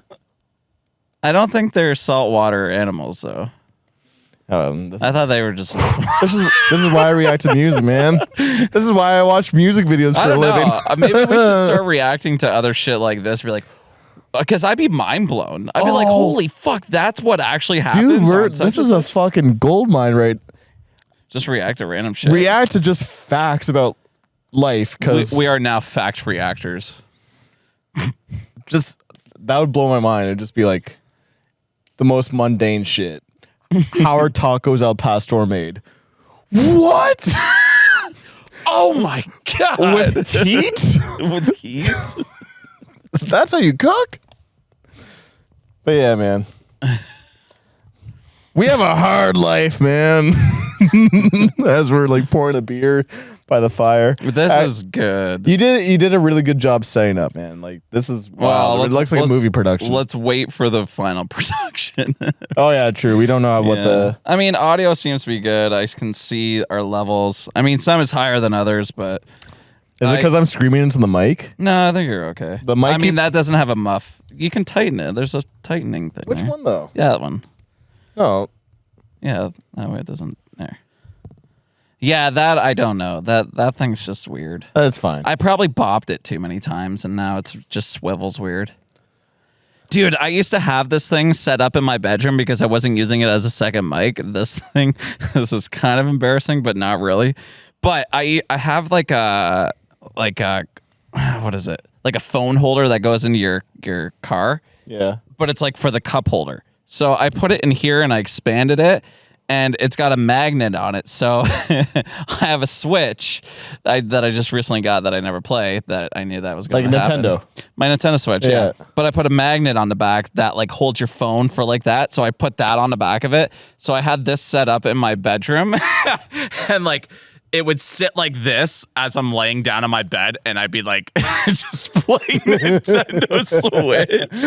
It's like the most genius thing I've ever fucking That is done. amazing. That is so right? sweet. Yeah. How is that embarrassing at all? That's sick. Because I see Emo Queen like being like, why are you talking about? Oh no, she has no idea how fucking brilliant That's what I is. mean. Like I had it like hooked up to my dresser that like just swiveled over top. It would swivel off to the other way, and it's wireless remote. So I'm playing Zelda, and yeah, it's fucking awesome. Which one, Breath of the Wild? The new one. Oh, Yeah. you're playing the new one? Yeah. Dude. Well, I haven't played it in a minute, but anyway, yeah. So this thing was pissing me off because it would like just slowly start to swivel. Yeah. So I didn't know that you played like games, like even like Nintendo. I never have time, to be honest. Like even my phone right now, I have a little bit of a phone game that I've always played back in the day, which is Summoner's War, and it's literally like a auto turn-based RPG. Got to grind for runes and make your monsters better. And Yeah. The thing is, I love games. Like I bought Final Fantasy 16, like the newest game. I'm like, okay, after like I'm done YouTube editing and I'm done for the day, going to play some video games, play some Final Fantasy 16, and I play it for like 10 minutes, and then I'm just like turn off. I don't know if you get. I just like, and then I'm like, I need something like TV because like it requires energy to play a game, even if you're pressing buttons. I'm just like, I just need to zone out and just watch something stupid. what is your most stupidly watched Netflix or something? Right Oh now man, that you're Netflix is binging? garbage, man. You know what I've been watching a lot of lately? What? King of the Hill. King of the Hill? Oh, it's Oh wait, amazing. ready for it? God dang it, Bobby! pretty good. Pretty good. Do you know where that's from? No, no, I don't. Curb Your Enthusiasm. It's like the Emo Yeah. Queen. We started watching it. She's more into that show, but she loves that one. That's the one with who's in that? Larry David, who's the Seinfeld co-creator. Oh wait, maybe that isn't what I'm thinking of. Anyway, yeah, I don't know that one. Sorry. King of the Hill's sick though. King of the Hill's like my go-to jam lately. It's such a dry. That's different. I would have thought like maybe Family Guy. I feel like that's the normal go-to. Simpsons is like my favorite show of all time, but like only like 6 seasons of it. Have you ever watched Big Mouth? It's pretty good. Like it's My God, raunchy, right? hilarious. Yeah. My fiance got me into that too. I'm like, we haven't watched it in a minute. I kind of want to watch it. Just again, the mindful or mindless watching, laughing, not thinking about anything. You know what I've noticed? I've always hated reality TV growing up. I'm like, this shit is garbage. It's making you stupid. Blah blah blah blah. What's reality for you? Like X Factor? X Factor or like The real Joe Rogan. Too Hot to Handle. Too hot to handle. The Bachelor, all that shit. I'm like, and Big Brother, all that stuff is garbage. But you know what I noticed is that after like a lot of like work and you've been doing so much in the day, being very productive, Yeah. you just want to watch some shitty, trashy TV. Trash TV, like Jerry But Springer. and I've always noticed that like my parents liked it or my older brothers might be into it, and I was younger and never got into it. But the older I got, I see how that stupid shit is actually just helps you just like relieve your stress of the day. Yeah. You watch people do stupid, shitty stuff, like it makes you feel better. Like Now, are you watching that stuff still with your phone in your hand and like checking No. numbers? See, that's my biggest problem. oh no, I'll watch some stuff with Emo Queen, Leah, my girlfriend, fiance, all the same person. But like, it's just like, yeah, I'll sit there and like, I need to be doing something. I need to be fidget. I'm surprised I'm not like spinning this around. That's why I have that knife on my thing, because I'll click it, I'll flick it up, and I'm very fidgety. And like I need something going on all the time. But unless the show's like really dragging me in for something, then I'll sit there and watch it. But yeah, like there's times where like a show, if it's kind of boring, I might just go on my phone and then I'll pause the show or something. And, then I doom scroll for like 10 minutes. I'm like, oh, I should get back to the show. Man, doom scrolling is like such a bad habit. Oh, I can do the movie guy voice too. In a land before time, he sold tortillas on the street, and the mob wanted in. I'm not in the right position for it, but yeah. What does that have to do with doom scrolling? I don't know. It just sounds very like Doom. Like, Oh no, it's Keanu Reeves and Arnold Schwarzenegger. Starring in doom scrolling. Doom scrolling. That's actually a sick ass movie title too. Doom scrolling. I could see that kind of being. Oh yeah, that's a movie right there, man. Everyone just getting consumed by Warner their phone. Brothers. Fuck off. I don't know if that would be a Warner Brothers. Is there? thing, Oh wait, but- there's a camera recording. Oh, it's done. It's just we're just using that Yeah, camera. that card's done on my full What's camera. up, camera? This is now. We're going to be here for another 3 more hours, so enjoy. This is quality content. How do we spice up the conversation for our viewers to be like, I don't want to hear about TV shows. I want to hear them talk about how amazing. Oh yeah, we should probably talk about music again. But give me your biggest metal hot take. Come on. Biggest metal hot take. This band fucking sucks. What band pisses you off the most? Sorry, I answered your question with a question. This is going to be spicy, but it's not a band, but the fan base. And I was telling you this earlier. Invent Animate fans, man. Oh yeah, we were kind of talking about this. They're a lot. They think that the That's like band a is the comic greatest thing con. since sliced bread, and just saying this is going to ruffle some feathers. That's Yeah. the thing. Me just saying that, people are like, they're the fucking best. But I ever." think you can say that about any band, and someone will get really offended. I know this is different because we were talking about it earlier, but like, I also think Invent Animate hits that niche of intellectual metalcore where it's like really technically proficient. It has a lot of motion and meaning behind it. And I totally get it. But it's also just metalcore music, and I think metalcore music is quite played out. So to me, it's I really enjoy it. But like, if I say any criticism, oh man, fans will. they coming for you. Oh, they come for me. They literally constantly will say the same shit on Twitter to me. I could be tweeting about something, and then the same person will comment just like being negative about it. I'm so glad I'm not on Twitter. I'm sorry. I- Are you on Threads yet? Oh yeah, I opened up a Threads only just because of social media. Like one Claim your tag. of my threads or whatever you want to call it was just saying like, I'm surprised that people are still using this app because I thought the last thing we needed in this world was more social media. Or another Twitter? And then people commented, replied just like, I see it as more of a civil social media app. I'm like, Why? it's still Because fucking it's social censored? media. Like, we don't need social media. This shit is garbage for you. Sorry. All of Thank it you. is. All Follow of us it. on YouTube. Follow us on Instagram. Follow us on Twitter. TikTok as stuff. well. I need more followers on TikTok. Thank you. Like we were saying earlier, like, yeah. You're good, man. Give me some of your followers. you can have some, man. You can have some. I don't do the bleh. I do the song's all right. That's why I don't have enough followers, man. I liked your content lately on there though. Like, here's my top 5. Blah blah. That's blah. what I do. I like to vary the content, so it's not just reaction. Like, here's 5 similar artists that sound like this band is. I've done other ones like 5 celebrity or metalheads that might surprise you. I think I saw that one too, which I thought was kind of cool. Yeah. It was a cool take on. That kind of metal, content. yeah. But the thing is, how I got that idea was I made a YouTube video where is metal music more relevant than ever.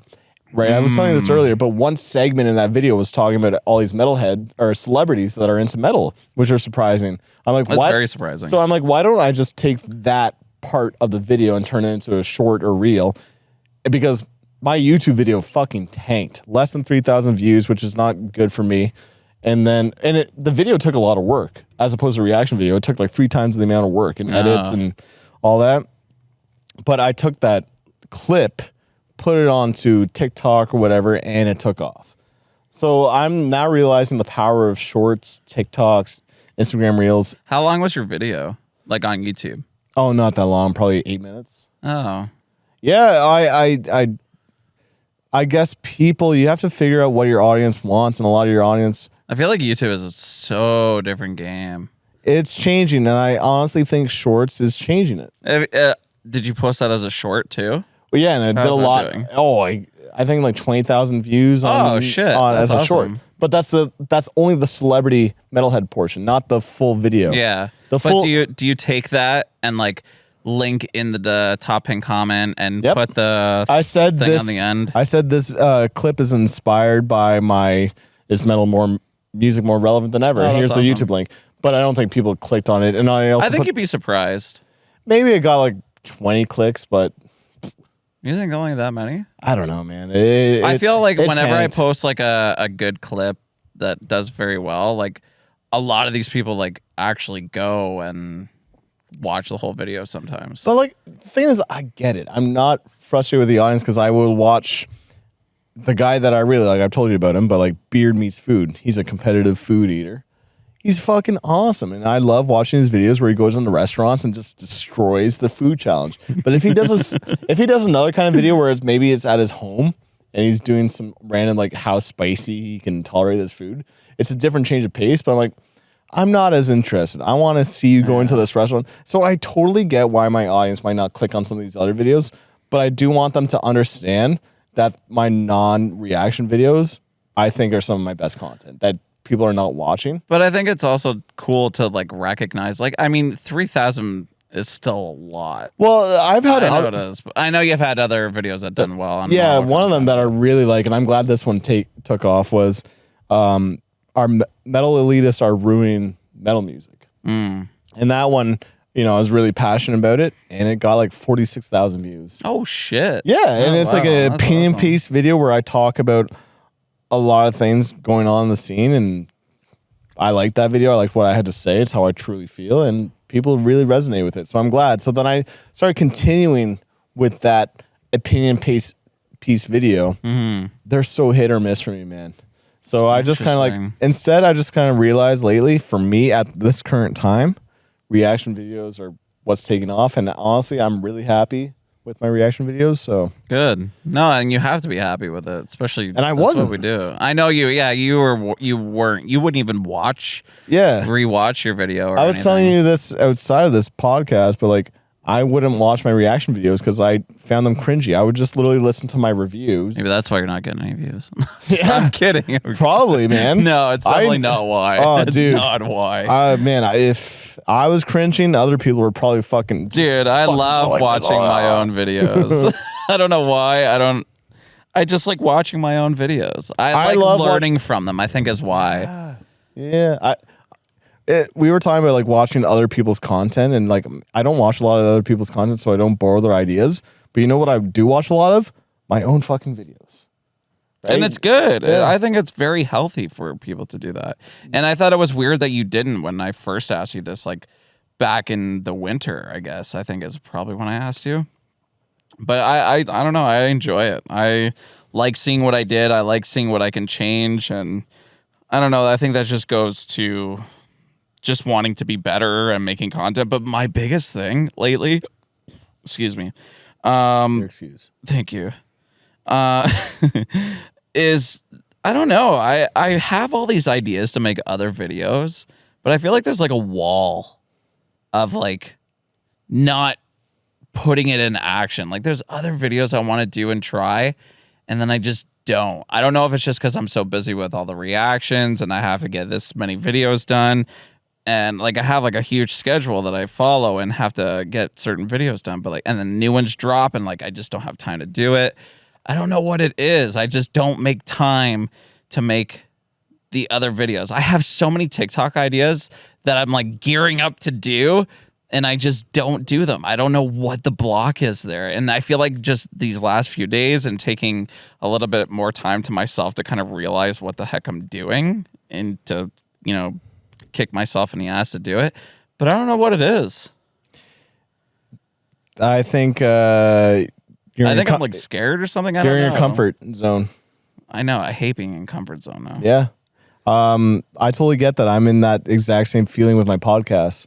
So I haven't done a podcast in so long. I fucking texted Garrett Russell and just like, hey, Silent Planet? Yeah, I'm just like, it's been because he gave me his number at a show, and I texted him like months later, which honestly I was pretty. Texted him? Well, yeah, because he gave me his number. But Dude, that's going to cost you so much money. what? Because you're Canadian, he is the U.S. No. Oh, you have a U.S. plan? Dude, I had a call with somebody from the U.S. that I can't speak about right now, but I called him and it cost me $20 for a 20-minute fucking conversation. But it was fucking iMessage, man. That doesn't matter, does it? Oh, wait, I don't have an iPhone, so I don't know. Yeah, it's iMessage. We're good. Are you sure? Yeah. It's still a text message though. That's like roaming fees. It's an iMessage, man. It's an iMessage. Dude, when I was in Mexico, you know what I did? I probably cost you money. You know what I did? texted you. I turned off what is this button? I don't know. I can't That's see like that your- far. Is that an airplane? No, I turned this off thinking it was airplane. So I'm like, okay, I'm good. I'm in Mexico. And then I show my brothers like my phone and they're just like, your airplane mode is not on? I'm like, yeah, it's on. It's right there. And like, no, that's not it. I'm like, oh my fucking. What did you turn off? This thing or this thing. What is it? What is it? I turned it off thinking I did the job. But what I needed to do was actually It turn looks on like my the 5G thing, I think, maybe. conspiracy. The aliens. You were in Mexico, too. What about aliens in Mexico? Isn't there like a lot of aliens in Mexico? Are you being like prejudiced right now? Oh, Ryan gets canceled. Yeah. It's okay. You're talking to a Mexican right now, so I have the No. power to get offended or not. How dare you?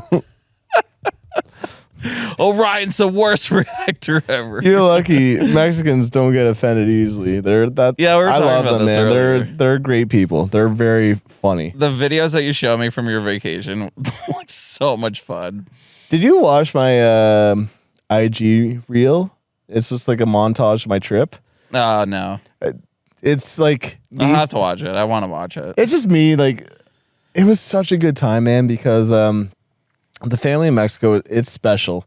And like I sound biased when I say that, but apparently like my cousins in Mexico, when they have friends visiting them or like hanging out with them, they say the same thing. Your family is like special. Like it's very, That's cool. even if I haven't seen them in 10 years, it's like, it doesn't matter. How are you?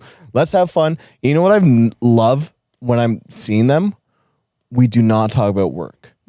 We do not. No one asks about how is your YouTube life. There's not one single conversation. I was there for 2 weeks.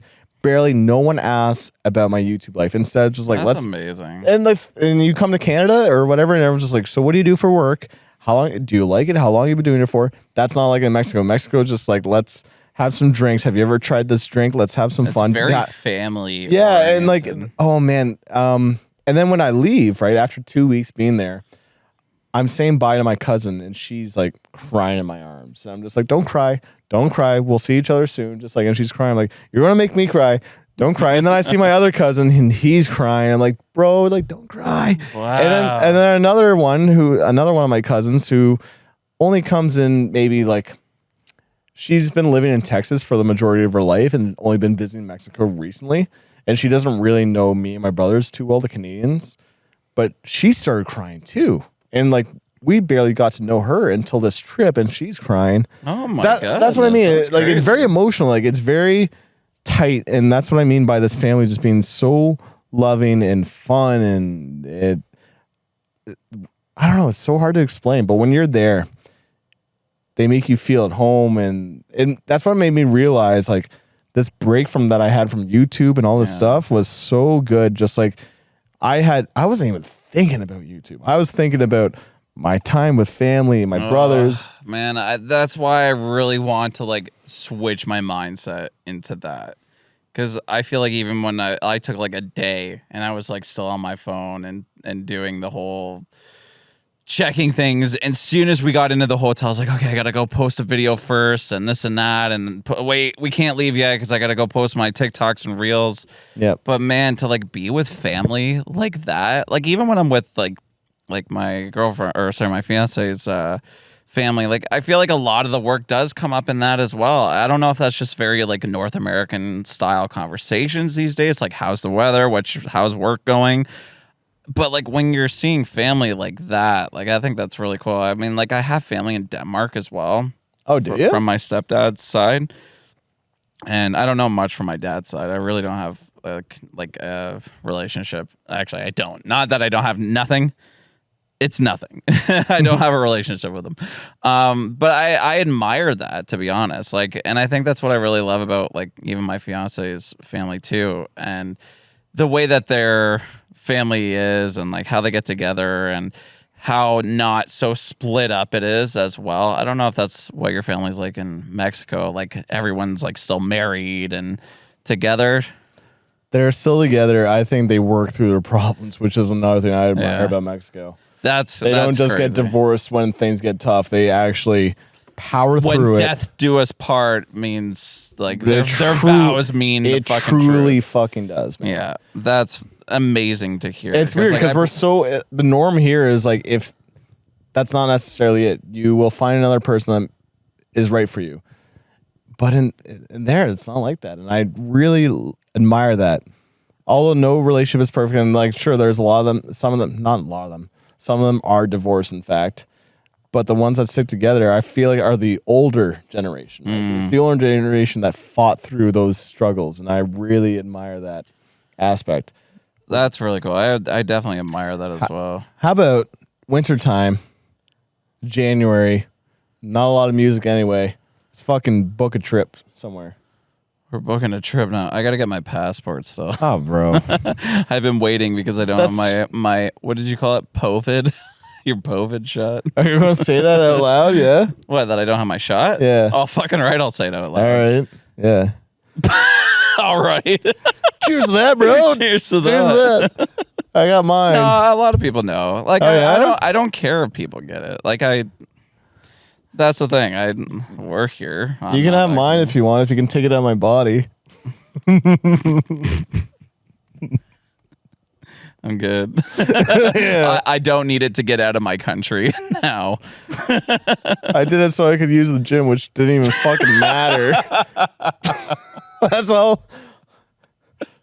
I'm sorry. Yeah, we're not going to get into this conversation because I understand there's I totally understand a lot of angles you can look at it, but there is. Yeah, I think everyone has the right to do what they want with their own body. And that's what I stand by. Yeah. And that's all I care about. And if you think it's right for your family, great. That's great. That's it, right? That's all exactly I care it. about. But when the whole government system is trying to, stop you from working because you don't have it, and we won't get it. Stop you from actually living your life and actually like being mentally healthy. Yeah. That's another thing. Holy shit. Suicide rates went up too. Anyway. Yeah, anyway. Sorry. Let's stick to talking about metal music. Man. Yeah, what we're going to do about metal music now. Yeah, this is very off the cusp, obviously, if you guys haven't noticed. Nothing was prepared. We had 24 hours or less to plan this together. I don't really prepare my reactions either. Oh, I hate preparing them. Like, Yeah. I mean, like, I maybe if it's like a nice big one, like I want to do something fun for it, but I don't either. Like a lot of it's live. Slaughter to Prevail. I love the live reactions because I like working with the community because I feel like I work well with people. And so when I'm like with the community, I'm like kind of talking to them and interacting with them. You can get their reaction as well. So my sleep token videos. He's back. See him? Don't kill him. Don't kill him. I'm not killing him. He just wants to hear this conversation. Yeah, right up and close. That's one of my favorite things about my sleep token videos was actually capturing the chat. And dude, I had 550 viewers, which was huge for me watching. Dude, it was like nerve-wracking having that many people. I'm like, I'm going to get canceled. I'm going to say something wrong. I'm going to say something stupid, man.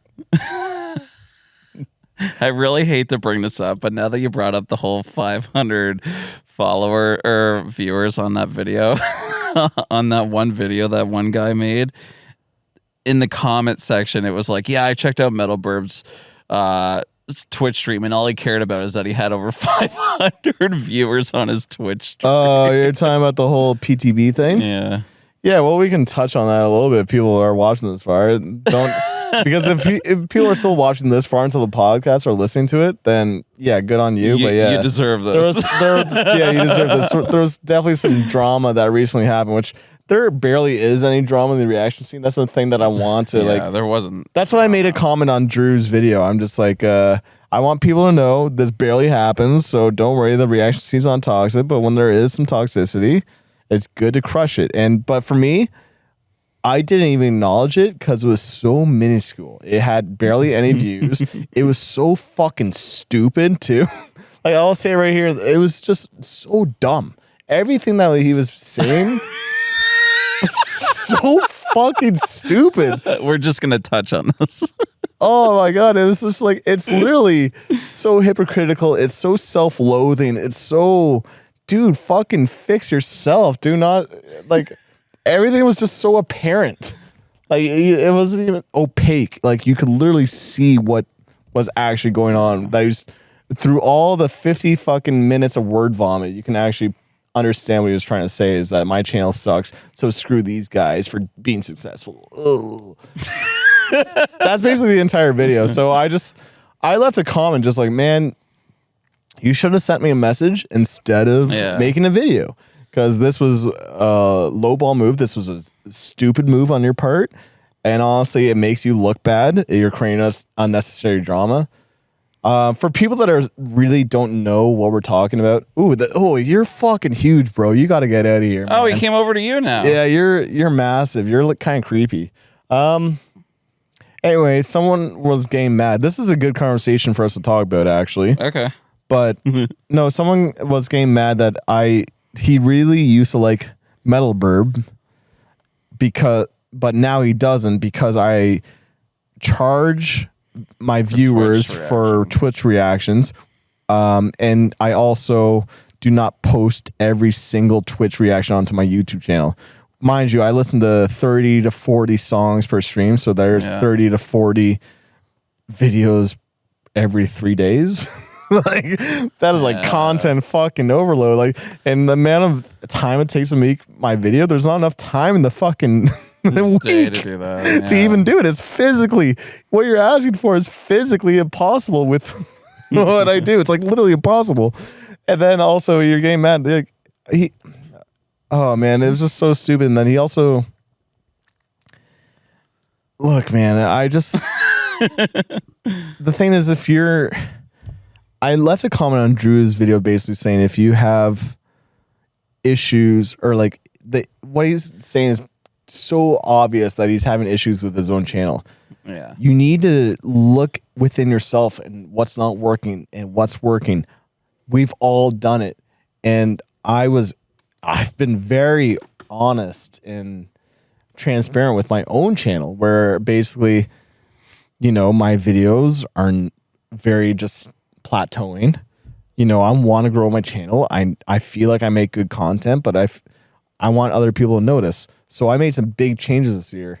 And I mentioned it on the podcast with Ohrion Reacts where I'm basically like, I took down 400 of my videos, right? So no one can see the couple reacts. That is not my channel. I'm not a couple reacts channel. That was a big thing for me. 400 videos. Each video takes 2 to 3 hours of work. What?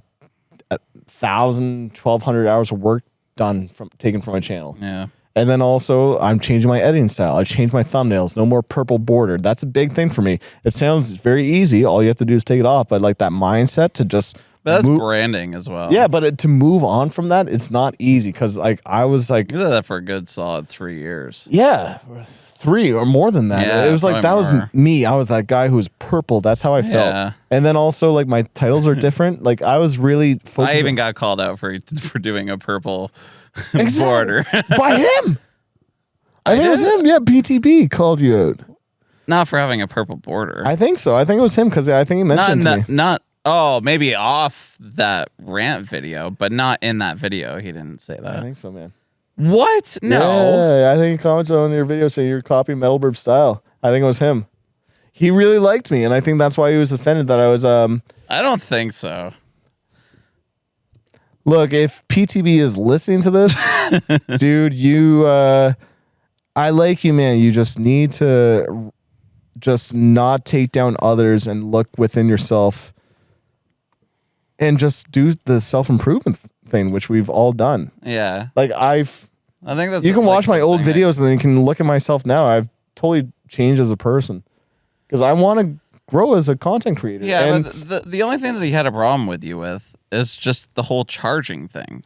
Okay, so let's talk about that. Yes. And that's the thing. It's like he also supported you in that. Yeah. And He gave me $100. Yeah, he debunked himself. Did I ask him for $100? Did I say give me $100?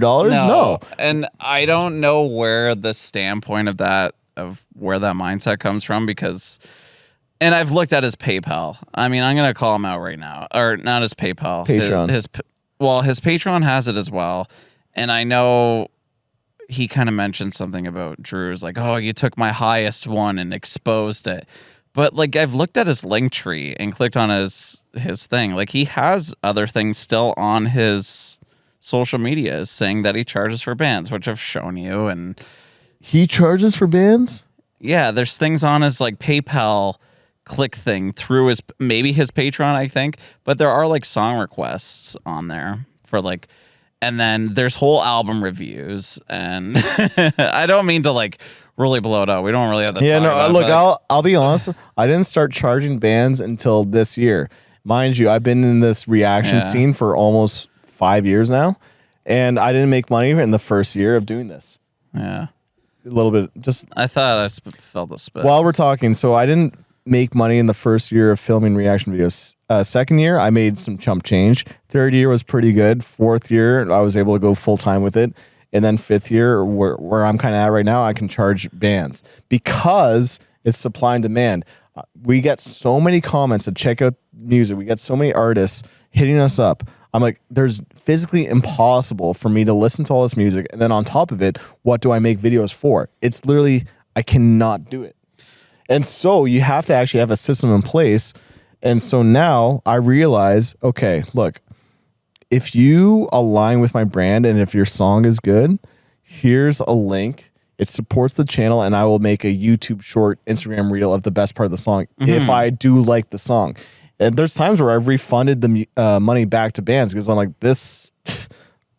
No offense, this sucks. Like I can't have this on my. Like, and that shows that you also like do this legitimately as well. It's like you thought this might be a good song, and it didn't turn out to being what you might have hoped to it. It works as content. It works to give bands, underground bands, some exposure. Helps keep a roof over my head. There's that aspect. But then the Twitch donations. The first time I started doing live, going live on Twitch, it was just like taking in any requests, and there I am, 3 to 4 hours just streaming. Getting burnt out by the end of it. And you do everything yourself too. I'm doing everything by myself. I'm inputting all the and then songs it's so much energy. donations. I'm not just playing a video game and just kind of hanging out. Like I'm like interacting with the chat. I'm listening to the music. Like you have to be on. That's the thing. You have to be on. Yeah, and that's the thing. Like you could sit there and maybe do free reactions, but I mean, I've played video games on Twitch as well every once in a while. And I'm like, here, the song request list is open. Throw it in, and if I hear it, I'm like, I just tell people, like, just don't put in like brand new songs type deal that I might make a reaction on, but throw in like some oldies or this and that I might know. Yeah. But the thing is, on that topic, if I'm going to touch on it, and I get what you're saying, like how you're, your point of view on it. I totally get that. Which one? I know you had lots. The fact that like it puts a roof over your head, it's a lot of work, and that's all true for sure. But I think the one thing that a lot of people missed when it comes to that kind of stuff is that we know our worth. We know what we're doing to get these bands in front of the in front of the right audience. And we had this conversation when we were going up here as well. But like the fact that like Facebook ads and stuff, you can still pay for Facebook ads. Bands do it all the time still. And sometimes it works out. I've seen comments saying like, hey, I found this through Facebook ads or whatever. But like, that's the thing. It's like you can dump a ton of money in, and you know this from just being in marketing, that it doesn't go out to half of the right places anyway, or the right audience. So like for us and the people that respect our, great taste in music, or, they come to us for new bands and this and that, we know what our audience is. So for us to be that other source of marketing material for that band, I think is another huge point that has been overlooked. Yep, I totally agree. And another thing is like, we've been at this for many years. It's not like this is year one and we're charging bands. That's the other thing. That's the other. We built up credibility. We've worked our asses off. Like we were saying this earlier. Worked my fucking dick off. I had to do that. Sorry. I worked my dick so fucking hard. Like, I'm sorry. I'm not saying it that to like make fun of the guy or anything. Like, I think he needs to work on himself, and I think he is. I think he's starting to do it, and I think he's starting to realize that he needs to make some changes, and he has been. I've kind of seen some stuff that he's been posting as well, but like that's the thing. He was shitting on all of us for for reacting to all the big bands. I see what he's reacting to now. There's baby metal in there. There's some of the bigger popping off hypocrisy, man. Yeah, but the thing is, no one's going to watch your shit if you're just reacting to, what is it, Teeth Boat Cruise? Remember? Teeth Boat all Cruise. all the time? Like, no. Yeah. But also, at the same time, my channel is not meant for underground bands. That's not what I'm doing. My whole purpose of my channel is honest reactions. It could be big bands, it could be small bands, but the purpose of what I do is give reviews to whatever I'm listening to. Yeah. I love people like Anthony Fantano. Anthony Fantano reviews Kanye fucking West, Kendrick Lamar, all this other shit. I want to do the same. I will review Metallica, and I did review Metallica. I'm not here to just review the fucking boat cruise all the time. Teeth Boat Cruise. But do you know what I mean? Like, I'm here to also... Sure, I have leverage to help out smaller bands, but I'm also here to listen to the big bands and give my honest opinion on it. And that's what my followers realize. But that's what you love as well. Like, That's you what I love. listen to those bands. I want to make videos. You? I told you this earlier, but I want to make videos on the new Foo Fighters album, the new Queens of the Stone Age album, because I'm genuinely interested. Yeah. Some of my followers, Holkato, if you're listening, he wants me to check out those records too. So that's what I mean. His whole thing was so fucking stupid. Yeah. Like, I don't know how else to explain it other than it was just dumb. Yeah, I'm sorry, but like that's the easy. Well, I give it to him for that. It got attention because Drew made a video on it, but that's why I literally just made a comment because there wasn't.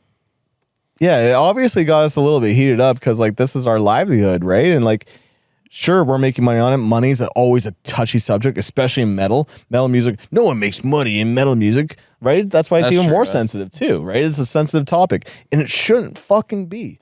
No, we are here to actually promote these bands. We're actually here to give honest opinions on music, make music more relevant than ever by actually making content around it. We're helping keep the metal scene alive. And it's not like we're taking the money and just putting it out there. We're getting money to fucking survive. You know how fucking expensive life is? That's literally it. Do you look at the fucking film? We're in a fucking. You see these chairs? We're not in a fucking yacht. Chill out. No, you want to see that boat cruise over there that we have? Yeah. The fucking 2-seater But boat. you know what I mean? We're just living by. Like, yeah. We're just especially in Canada. Oh, well, I think a lot of the world is kind of fucked right now. It is getting crazy. Because post-COVID, I think things have gone a little crazy inflation-wise. But anyway, point is, I don't know. Point is that was unnecessary to make. So stupid. And I never for the one and only thing. I know we'll step off of this in a second. But I never stole content from him. I have the receipts.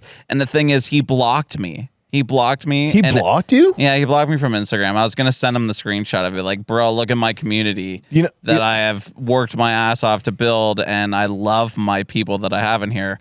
But they're the ones that told me to check out this song. I didn't just inconveniently added you to Instagram and stole.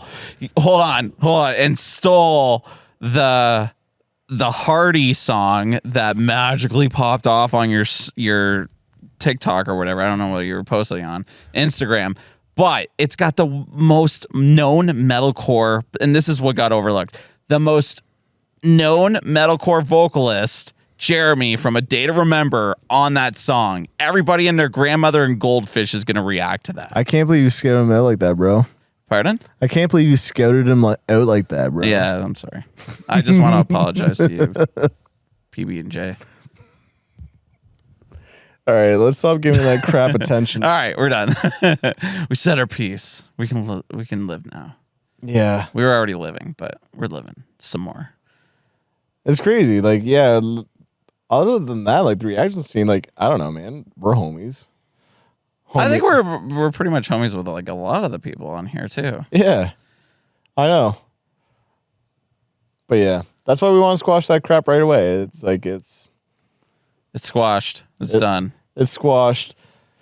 Never really gave my 2 cents on it, and I think a lot of my viewers don't even realize what's been going on because like it doesn't even deserve attention. But yeah, I you know, quiet. There is one time where something was getting attention where it made me look bad, and I squashed that. Oh, there was another incident? Oh, not with him, but with Finn McKenty. I mentioned this before. Oh, yeah. But when he said like his video is something about deathcore being more relevant than ever or something, it had 110,000 views. And he basically said 99% of reaction channels are trash, right? This whole thing. But he used a clip of me, right? And then there's that image of me attached to that tagline or saying 99% of reaction channels are trash. I'm like, I can't have this there. This makes me look really bad. And I think me and Finn are actually you guys are like buddies. Yeah, we're buddies now, yeah. and we actually, I think he realizes that we actually agree on a lot of things. I'm kind of jealous that you guys are buddies. Like, I see him comment on your stuff all the time. I'm like, oh, well, I that's think fucking sick. I think he realizes that I'm actually opinionated and I actually make honest reactions. I think he has a lot of respect for you as well, and I have respect for him too. And yeah. I truly do. I like how he's super honest. I don't agree with all of his opinions, and I can guarantee he does not agree with all my opinions. Of course, but it's the fact that he actually human. That's human. But it's the fact that you actually stand for what you believe in, and you're actually just, you're being who you are. You're not playing it up. That's the important thing. You're just being a genuine person, and Finn is, and I am too. Although he might not like reaction content, but I think he realizes that maybe now my reaction content is not played up, right? Like, sure, there's times like, don't get me wrong, reaction content, the way that... Let me explain reaction content from my perspective, because like I can guarantee you when I'm listening to music for the first time by myself, I'm not going woo and like going like crazy. But you got to realize you also have an audience at this point. You built up an audience, and then also at the same time, how I feel like I'm listening to music is like me at a live show. Because you've seen me at live shows, I'll just go like. I literally will say woo out loud. I'll go woo, like I do too, actually. Yeah, and I fucking move. And like the thing is, when I'm listening to music, it's like me at a live show. And it's an environment. It's that, and the thing is, like when I'm like reacting to when I first started my channel, it was awkward because I didn't have viewers. But now I know there's people watching me. And I also just like the person on the stage knows that's their what people I mean. are watching them, so that's why they're going to crazy headbang while they're singing or fucking stage dive and shit and climb up a fucking rafter and fucking do whatever. Like it's no different, really. I never really put it in that aspect as well, but I totally agree. When I'm reacting, it's like me at a live show.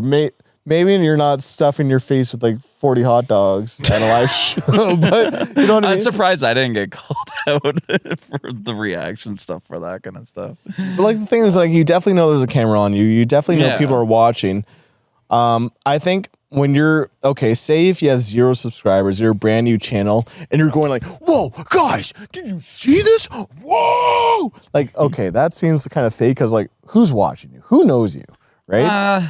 I mean, I could also see that in a way where like they're just inspired by a lot of us that do have that energy as well, and maybe they want. But that's why they're not genuine to me, because it's like they're taking their influence. Right? Oh, I see what you're saying. It takes a while for you to find your own thing. Yeah. Have you seen the guy where he like lifts his foot up and like he just rocks out with his foot? Yeah, he's cool. Yeah, he's funny. That's funny. I saw that. I'm like, what is this guy Dude, doing? I know, he's cool. I like him. He's funny. But the man of Nick Nocturnal copycats, ugh. Dude, it was cringy, man. Just like so many people trying to be like him. Like, I mean, I'm sure we both were like that at some point. Maybe there was one time where I forget, I said one word. I'm like, that's a Nick Nocturnal word. Smash. Yeah, I think so, or something. Yeah, I did that I'm like, too. no, I'm like, I can't do that. That's a Nick Nocturnal word. And like, I noticed that's why I actually don't watch other reaction content, because like subconsciously I might pick up on something and like it does happen. Yeah, like it's funny because like I respect you so much as a content creator, but I barely watch your videos. Yeah, no, and I totally understand that. I see the hustle, and like, but like, I might watch some of your intros, or like maybe if it's a song I really like, I'll watch some of your reaction review, but I don't watch a lot of your content. And I do it purposely because I don't want to pick up on certain things. I might pick up on like, okay. I just don't watch you because I don't want to give you the algorithm view. Is that it? I'm just kidding. I actually do. I love watching your short stuff. Like, and I think it's just because it's quick and easy and I can see it. Oh, yeah? Yeah. And I like seeing what you're doing as well because, and I've noticed that with a couple of the reactors, their editing style is changed. You know what? One idea I totally borrowed from you. Borrowed? You're going to give it back? Yeah. You're going to stop doing it now? I would stop doing it.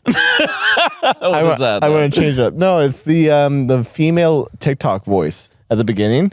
But everybody does that though. I think you were the first, man. I never saw anyone. Like, I mean, maybe in metal. That's what. No. That's what I'm talking about. In terms of metal reactions, not in terms of of course other. But it's I wouldn't consider that copying though. The queen of deathcore is back or something. Mm-hmm. I'm like, I would find that voice irritating. But then I saw it do well for you. I'm like, you know what? I think that is a good idea. I'll start using that in some of my videos. It helps. Yeah. And that's the thing. And that's what we kind of learn off of each other for YouTubers and content creators. Really, it's content creators, but it's that first hook, man. Like that's why I start. I don't do the whole buildup. I don't do like the chorus, then the bridge, and then it goes into the breakdown. I've seen my analytics, and you have as well. Everybody fast forwards to the breakdown, to the one spot that they want to see. So that's the spot that's going to go up on there, and it gets lots of views, and it gets attention for the band, which is amazing. It's true, but I also, in terms of like YouTube videos, I can't stand that. Because like, you need to listen to the full song to grasp. Oh, yeah, I totally agree with that. You know, like that song that I was mentioning earlier that I really like, that's like post-rock. The first 4 minutes are instrumental. So I can assume like people are like clicking off like this song is lame. Not for a YouTube short. This is like a regular YouTube video. But like you have to get through those first 4 minutes because the last 2 minutes wouldn't hit as hard. Where they're like there's vocals and a big moment. But like if it was just those last 2 minutes, the song wouldn't be as effective. You need the first 4 minutes of where's the song going? Where's it taking me? And then the last 2 minutes, like, holy shit, this is where it took me. You know? Yeah. But people will just like maybe skip or just like hear the first 2 minutes and then click off, right? Yeah. That's my problem. Like, but I get it. Like, there's so much content online that people's attention spans are so short. And that is why we're going back to what we were talking about earlier, resorting to these clickable titles and thumbnails and these shorts and TikToks where it's just like grab your attention right away. And I just wish that we could just showcase songs that we think are cool and you'd watch, but that's not the case. You have I honestly thought like it would actually help our retention with all the shorts and stuff like that. Only because like maybe it would weed out. I mean, maybe it'll switch into it one day, but like there's still a lot of people that just watch either the reaction or just the breakdown part. You would think that like, I mean, I would take a hit on views if it means that like I get more watch time retention on my whole entire video. Yeah. I don't know. Like it makes you think it's like, okay, the people that fast forward it, now they can get it on short form. So they don't have to watch that actual video, which leaves the rest of the skip of the video, but retains the whole entire watch time from somebody else. But it doesn't work that way. No, it doesn't work that way. Maybe in the future, but I don't know. But I've been loving short form. I love it. I think I have more fun editing my stuff in that. And as much as I have an editor that helps with that, thank you, Colin. I love you. But like, Colin, want to work for me, man? Cut this out, future, all right? He's mine. I'm looking for someone like Con. If you're interested, hit me up. Our edits are just the same. The exact same. Just wait for a bleh. You gotta take your knife. You want to do a hot takes? Hot takes? Let's do hot takes. What are hot? I find bleghs overrated. Well, yeah, let's go. You actually think they're overrated? I don't think they're overrated. I think they're overdone. Like, I think when I hear a BLEGH, it's just like I feel like do something else. You know what I think is hilarious when people like when a band does like a BLEGH. For one, like I know a lot of like the people are thinking like, oh, Orion's got to hear this. Yeah. But I love watching a lot of the big, especially the big songs. By the way, I'm feeling some raindrops. Just a heads up. Yeah. So I've been feeling what was it? Like I kind of go back to see how other reactors kind of take the BLEGH because I'm waiting for them to say like, oh, Orion's gonna love this or something. Yeah. Because I'm so wrapped up around the whole BLEGH thing. It is fucking raining. Hold on. Will the BLEGH be forever? When you're I think so. When you're fucking 70 years old doing this, will you still be in a wheelchair just going like In a wheelchair. just like waiting for the BLEGH, like, oh, and then try to cram hot dogs in your broken gums? I mean, that's content. That is content. I mean, I'd watch that. Choking, that'll be my last reaction. It's just dying on a fucking pack And then of news hot dogs. articles, fucking BuzzFeed or something, YouTuber dies from choking on hot dogs Are they still gonna be around? from though? his coin move. coin move. All right, let's we're packing it in, boys. All right, well, what other conversations do we need here? Let's go over some metal hot takes because that's what people. Oh yeah, you were talking about that, and I don't think we got into it. Give me your metal hot take. Give me a hot take that you have in the metal scene. Come on, you're not a very controversial guy, but I I'm feel really like you not. are. No, I think you can be. I probably could be. You're too neutral, man. Tell them how it is. I don't know. I don't even know if we finished our BLEGH conversation. Did we? Oh yeah, I said BLEGs are Overrated. overdone. I think it's a better word. Overdone. Yeah, not overrated, but overdone. I don't know. I don't think they are very overdone. Maybe because You're the BLEGH guy? My brand is just all BLEGH stuff. If anything, you want more BLEGs. I do, and that's what I love about the BLEGH game right now, because I feel like all these bands are just coming at us with like all these crazy different BLEGs. I'm so hot and sweaty, my fucking glasses are fogging up.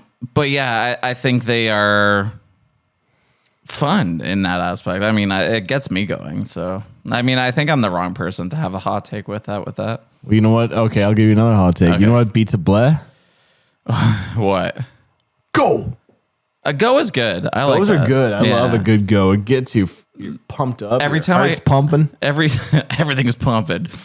Every time I hear a go, Wage War does some good goes in some good their plays. Dead Weight album, and I remember one time I was actually in the car with Emo Queen, and we were both singing the song like ready to go, and then it comes with a go that like comes up, and like I basically almost took her eye out for pointing her, because like, you know when those like go, like you just do one of those. Yeah, I almost took her eye out. Damn. Yeah, she was all right. Good thing you didn't. You guys wouldn't be together right now. Maybe she doesn't see this in a proper form. If a BLEGH happened, that would have never happened. Like, it would have been a full fist. yeah? No. So wait, a go is a finger? A BLEG's BLEG's a a fist? fist. Oh, shit. And a fuck is A head. What is it? I don't know. I thought you were gonna go like very dark on. Well, Head not stomp? dark, but no. Fuck. You know. Oh, Be blowjob? like a dick. Oh, wait, I can't say that. Did I say that? Can you say blowjob? We're talking about, like, you know, you're blowing around and... No, the word is fuck though. Oh. What are we talking about? Just different call outs, I guess. Because there's go and then there's blech. But a good fuck. When people You know what we should call call out them? fuck. You know what we should call them? A BLEGH job. A blade job.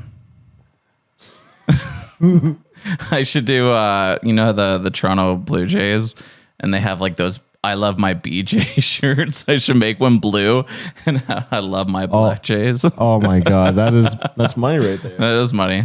Yeah, all my baseball fans. Hit me up. Let's go. Hot takes though. I don't know. I don't really go over hot takes. Wow. See, this is the difference between my channel and your channel. I know you're way more controversial than I am. What, really? I think so. Dude, I'm so controversial. I'm trying Hot to think of some dogs things. are a sandwich. Hot dogs are sandwich? are sandwiches. Hot dogs are sandwiches. So, yeah, I've heard this one before. And it's because of the split in the bun that doesn't make it a sandwich is what people would contradict, I guess. So or hot dogs are subs. I guess, in a way, because it's kind of the same thing. But you could never eat a hot dog like a sandwich. I mean, people do. It breaks open. But honestly, I hate when that shit happens. When a hot, oh man, when a hot, yeah, and then it becomes a sandwich. So does a hot dog becomes into a sandwich? Oh wow, you're absolutely right. It's super annoying. And then you got ketchup all over your fucking hand and stuff like. Oh, and all the toppings fall through. Yeah. God forbid you have onions on there because they just fall through. You know what they need to make? Hot dog gloves, so that doesn't happen. Hot dog gloves? What would those look like? Are they different from like regular like surgeon gloves? Like plastic? But they help prevent ketchup from sticking to the glove. They got special material. Oh, like that shit you put on your shoes, and then I don't know if you've seen those like TikToks where they squirt like ketchup on the shoe and it just runs off. It's like a that's some alien shit. Oh, it totally is. We don't have that technology. That's fake. It's fake. That'd be crazy. You wouldn't see that on Facebook here. That'd be so weird. That'd be a cool party trick. Imagine having a shirt made out of that. Like, yo, bro, spray some ketchup on me. Like, why? Yeah. Just do it. I think they do have it, though. It's like a spray that you put on your shoe. Ricochets off? Yeah. That'd be so cool. Goes on to the other guy. I'd be the coolest kid in school if I had that shirt. That'd be a really cool, like, commercial for that, actually. The guy gets the girl kind of thing. Like, it's like, angry guy tries to, like, put mustard or ketchup on a guy and just sprays off and back onto him, and he walks away with the girl. It sprays into her eye and like her eye. Hey baby, it wasn't my fault for doing that. It was him. Let me clean you up with a napkin. Yikes. Right? This is why we're marketers, man. I love how this conversation just went from like music YouTube to like hot takes on hot dogs and sandwiches. This is what you wanted to do? If I wasn't doing this, I would also be a competitive food eater, is what I would do. Yeah, we talked about that. But they haven't heard it. On my Instagram stories, which are fucking fire, I had a food challenge. I destroyed it too. 6 patty, cool. Bacon, cheeseburger, mushrooms, tons of cheese on it. How many patties were on there? 6. And yeah, dude, like the first like 2 patties and bun, amazing because you got the toppings, the sauce, tastes like a regular burger. And then the next like 3 patties were just pure beef patties. So like you're just eating beef, and you're like, okay, this is good. Last beef patty had. That's how I ate it. Right? Did you take it apart like that? Yeah, because you can't physically. Did you eat it layer by layer, like bun? Yeah. Oh, really? I didn't eat just the bun. Like, did you eat it all the way down, like bun first? Like a fucking pyramid. No, pancake. That sounds like a pyramid. Well, pyramid scheme. The thing is, you can't eat the burger like that. No, you definitely your jaws would be fucking like a horror movie or something. Like, So you eat it like separate it, and then afterwards you go for the poutine. At this point, man, like I finished the burger in 9 minutes. Oh wow, yeah. That's really short time. I was surprised, and then I'm impressed. The poutine happened. I'm like, I crushed the first half of the bowl, and it's like 15 minutes in. My waitress was like going for me. She was just like, "You're crushing it, great job." She kept coming back to me like, "Keep going." I'm like, she's my biggest supporter. I got to do it for her. And then it got to a point where like the gravy, as soon as I put it into my mouth, it just like, I'm like, come on, just get in there. It like literally my body was like just rejecting it. It was like so salty, so the taste of gravy, my body, if I had one more bite, I would puke all over the table. Oh. Yeah, and then literally I had 2 minutes left, and then she's just like, "You still got it, come on." I'm like, she's my biggest supporter. I'm like, "Give me ketchup." So she gave me ketchup, and I masked all that gravy sauce and. Oh yeah, massive with ketchup. Yeah, so that's what I did. So I was just like, that's disgusting. So I'm eating with my hands at this point, just trying to get it down, and I got it, and I got a free T-shirt. I also got a free meal too. So like, it was a cheap meal. Yeah, the people that don't want to pay for shit, that's the way to go. Who wants to pay for shit? Nobody. Not in this time. Have you ever done a food challenge? Would you ever be down to do a food challenge? I don't know. It really depends on the day, to be honest. I don't know. I don't know what it would be if I were to do it. I feel like pizza would be my thing. Yeah, is that your favorite food? I guess. I don't know. I feel very boring when I say that, but I like chicken wings, though. I could probably... I don't know. Is there any like it's big only chicken wings? boring when the way that you say it, but if you say like, I fucking love pizza, like if you say it with some fucking pizzazz, say it like a YouTuber. Yeah. And then and then people will be like, I fucking love pizza too. Yeah. You know, if you just say like, I like pizza, like I mean, I do, but chicken wings though, chicken wings. I mean, fucking eat the shit out of chicken wings. Oh, dude, chicken wings. There's this one restaurant from my hometown where they had chicken wings. I forget the name of the sauce, but it was like so fucking spicy, but it also was sweet too. And that's what I love. I love spicy and sweet. Yes. Oh, it's like the perfect combo. Yeah, like that sweet chili sauce. Yeah, but like even hotter. Like I love hot sauce. I can. Yeah. Oh man, this is making me hungry. Metalbirbs in the kitchen making a nice mean chicken wing. That sounds good. I like making chicken wings too. I actually make some decent ones. I like making honey garlic ones. Honey garlic's probably like my jam. Honey garlic's my like favorite default, but I love having a good spice on the side too, right? Yeah. And we should probably talk about music. I don't come here for chicken wings. I come here to talk about our favorite bands. What is your favorite band? Wage War, isn't it? It's probably Wage War, which I did see in London not too long ago, which is really cool. Okay, hold up. Before Wage War, who was it? I would probably say Protest. Yeah? Probably. Oh, yeah. I'd always go back to Protest. Yeah, I mean, I'm trying to think of like what I really listened to before doing these reactions. And I really don't know. Like, I mean, I remember showing Emo Queen Pierce the Veil because she hasn't listened to Pierce the Veil before all of this stuff. And she fell in love with like, what's her one big fucking song? King for a Day. Yeah. Yeah, she fell in love with that. But like that's the thing. I was like listening to like older stuff like that. I don't know. I was still stuck in like the 2000s, I guess, like Old Under Oath. But then trickled into like drugs, not actual drugs, but like the band drugs, Chiodos, I guess, in a way. I was actually listening to a podcast with from Emo's Not Dead. No, Craig Owens wasn't on there, but it was the guitar player from Sirens, Sleeping with Sirens. Yeah, and he was in a band. He was playing for Chiodos for a while. Wait, him? Yeah, one of the guitar players for Sleeping for Sirens. But he was playing for Chiodos for a while? Was he like the main guitarist who wrote all the sweet riffs? I don't remember what it was. Sorry, my dog wants to be part of this podcast too. Come here. Can we get an arf? Can we get an arf arf? Yes, we got an arf arf. We got an arf arf. How do you be original in the reaction space? How do you be original? Yeah. If someone wants to start off as a reaction channel. I think you just need to be yourself. I know that's very cliche to say it, but way easier said than done. It is. And it took a while, I think, for even me. Like, as much as I did have a little groove going, I feel like I'm always still changing at the same time as well. So I don't think you can really... I don't know. I think you just learn along the way as well. And it's not even to learn. It's like learn how to be yourself. You learn as you go what yourself is.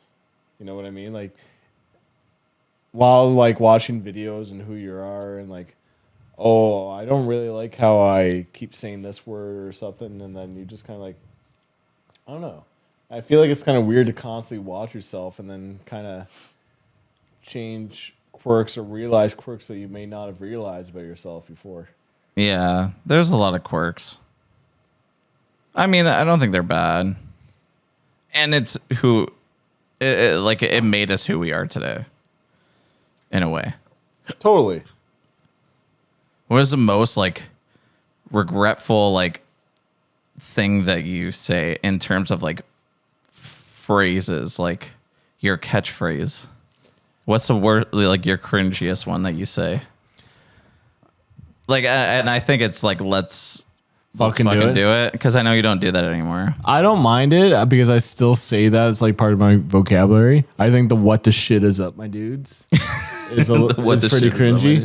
And then I would say, because I knew it was kind of cringy, like and it was just kind of fun and it's supposed to be tongue in cheek. Like my name is Metalbirb, right? Like I'm not supposed to be taken the most seriously. Where did Metalbirb come from? You don't know the story? I don't think I do. Oh, bro. So back in the day, Metal Babe and I would have. We wanted pets. I always wanted a dog, but she just like a dog was too much for us, so we got birds. And it was my first time ever having a bird. And then the bird would headbang. Yeah. So if you watch my old videos, he would just headbang with me. So I just thought like birds are notorious for headbang to metal music. It's like one of their funny quirks that they have. And then me being the marketer that I am, I'm like, I need a clever name that's easy to catch in Google search. And so I would put the words together, Metal Bird, but I'm like, even that's a little bit common. So I would do the internet slang version of bird, which is Metalbirb. And it was just like all caps purposely, so it stands out a little bit. But also at the same time, when you search up reactions or whatever kind of content, and if it's like metal, I don't even have to say metal in my titles because you will know by my username that it's Metal Focus. Which kind of put me in a little bit of a niche, but which was purpose at the point, and also it was done for SEO purposes, so my name would pop up. But also it was kind of quirky because like I don't take myself too seriously, but also I had a bird. Like I was very deliberate on my name. No, I love the branding and strategy. I guess towards there was a lot of strategy. Really cool. It wasn't me just going, "Ooh, Metalbirb." Ooh. See, like, I was. It was a lot of like, how can people find me, and what will people like? Think? I like the metal thing, and I kind of thought about that as well, and like putting reacts in there as well to be more of a reactor, easier in SEO, and I kind of did that as well. But like even that, like Orion's not spelt the right way either, so it's like. I don't know. Siri on my phone, it gives me the text messages out loud. So it's just like, Ohrion Reacts. Dude, there's so many people that say Ohrion. Yeah, Ohrion. Rachel Reacts calls me Ohrion. Oh, yeah? Yeah, there's a few reactors that still say Ohrion. Do you call her Rochelle? No, I should start calling her Rochelle. It looks like Rochelle when you see it, too. I think I commented on someone else's. No, it was her post. Unfortunately, her dog passed away. Which is brutal. I know, dude. I was feeling so bad. I know your dog passed away too. Well, yeah, and I just really wanted to, send my love to her and say like all that stuff. But like I had to like double check the way her name was spelled, I guess, because I was like, oh no, like is it actual Rachel? Like, but it's spelled with 2 L's and an E. But yeah, I should call her Rochelle now. Yeah. Rochelle. Ohrion. I mean, I get it. It's not the actual Orion's belt spelling, I guess, but are you good over there? You're falling asleep. I'm trying to think of another reactor that we can make fun of their name. But I can't. Hardcore Kaim.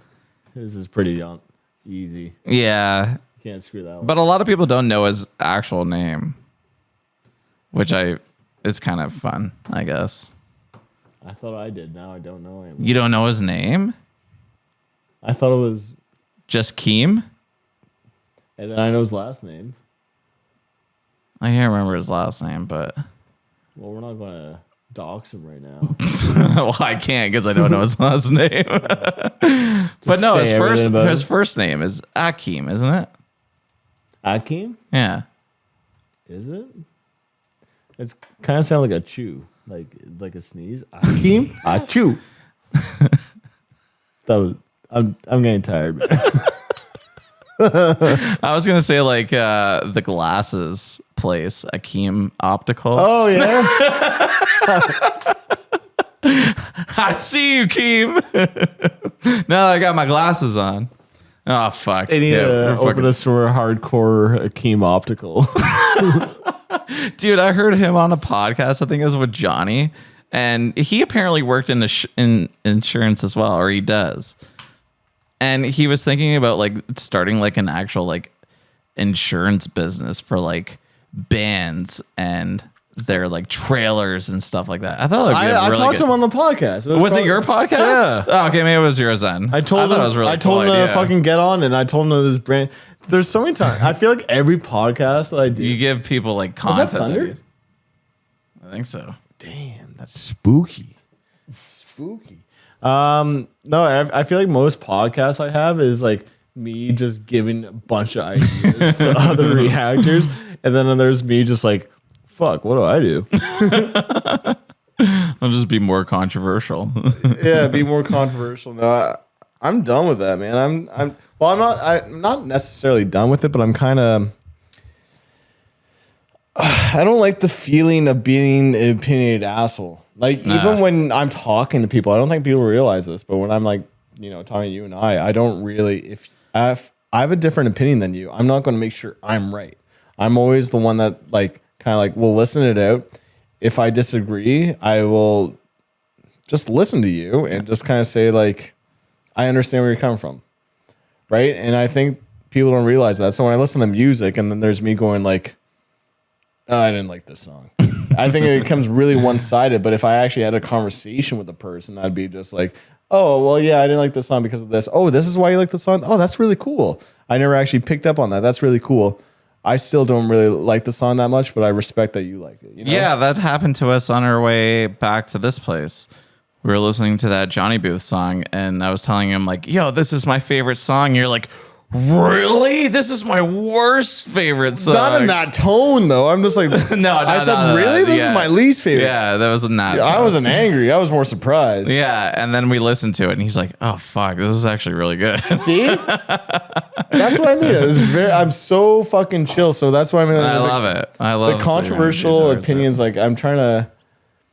At the same time, I feel like you need to have opinions out so the music scene can change. Because if we're all just going like, this song is the fucking best thing ever, like nothing will grow. So True. I made some videos talking about how a lot of modern metalcore is pretty damn fucking boring, and people got mad about it. But at the end of the day, I'm like, this is my problems with it, and I'm going to focus on bands that don't focus on all these issues. And yeah. So I don't know. No, I totally get it. I think it's really good. I think other people should do that as well. Just be more chill. I feel like there's a lot of people in the comments that are just like, no, this is trash, blah, blah, blah. Which is fine. I mean, I get it, but at the same time, I don't even entertain those comments. If I see someone saying this is garbage, I think you have a garbage opinion, so I'm not even going to give you attention or give a shit about what you say. If someone has some proper criticism about something, then I'm like, oh, fair point. And likewise, if someone says I really like a song, like, oh, this is the song of the year, I'm like, why? Like, why do you think that? Yeah. Like, I don't care about your opinion. Everyone says this is the best album. Everyone says it's the same song. Yeah. You see those comments regurgitated. Yeah. People don't realize that. Like, oh, and then I make my top 10 albums of the year or top 10 songs of the year. Like, how did you not put this as number one? It's impossible. But it's also a personal take as well.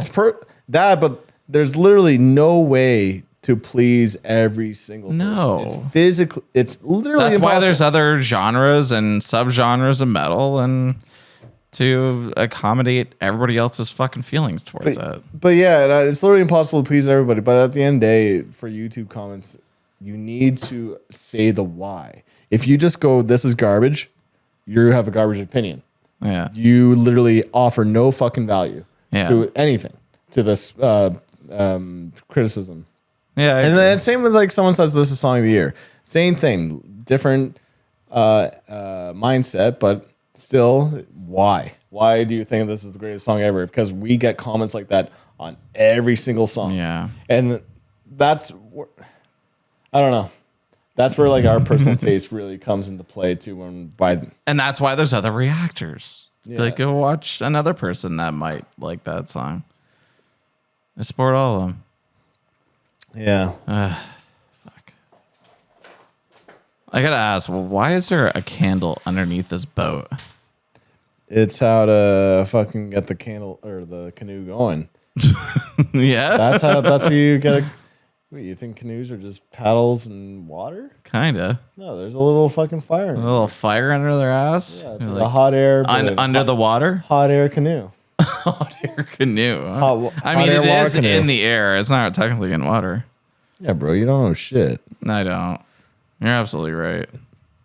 Why is my dog looking outside all at the window? Do you see ghosts? Is that what you're seeing? Does Place he haunted? get Do you like? believe in ghosts? I don't know. I've never really seen, but like I've had some weird shit happen. Like I've had like lights flicker at random times. Also, there was another time. So when I had Xena, we went to one of my cousin's graveyards that passed away at a really young age. And we went to go to this graveyard, visit. I was with my family, and I brought my dog with me. Walked through the whole entire cemetery, and only his grave. I kid you not, the hair, like short as Enzo's hair at the time when I shaved her, there was like a mohawk going down her spine of her hair, just standing up. And she's barking like if my cousin was like playing around with her. What time of the day was this? This was like daylight. Like, Really? Oh, yeah. It was the weirdest thing, man. And I've been to like mediums and stuff as well, where I try to bunk these people, right? Yeah. And I sat there and I'm just thinking, I'm like, okay, like I'm going in. They don't know fucking shit about me. They don't know who I am. And she called out my cousin that came through, and right down to his girlfriend, and to send a message to his laugh, to like, it was like to a T, man. It was fucked. So I don't know. I believe in like spiritual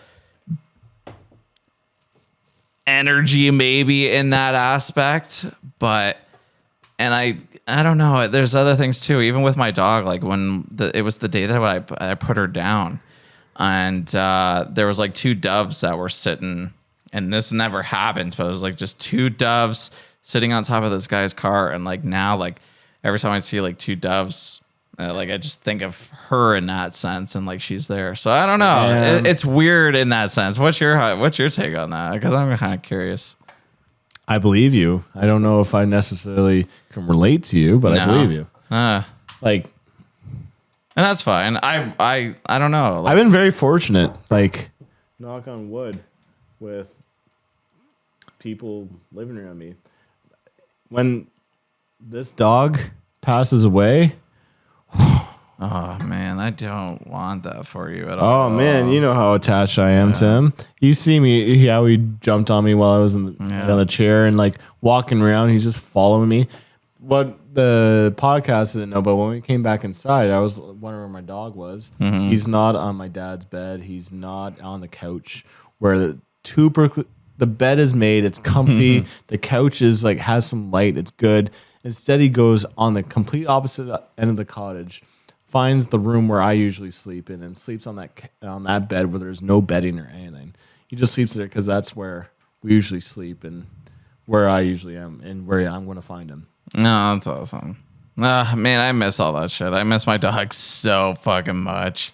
Yeah. It's weird not having an animal that like is with you 24/7, especially with us being like YouTubers and, you know, having a lot of the time alone at home. It's like, it's another fucking thing. And like, even for like Emo Queen, like it's just her and how attached she got. And like, it sucks. It sucks to like lose an animal like that. I hate it.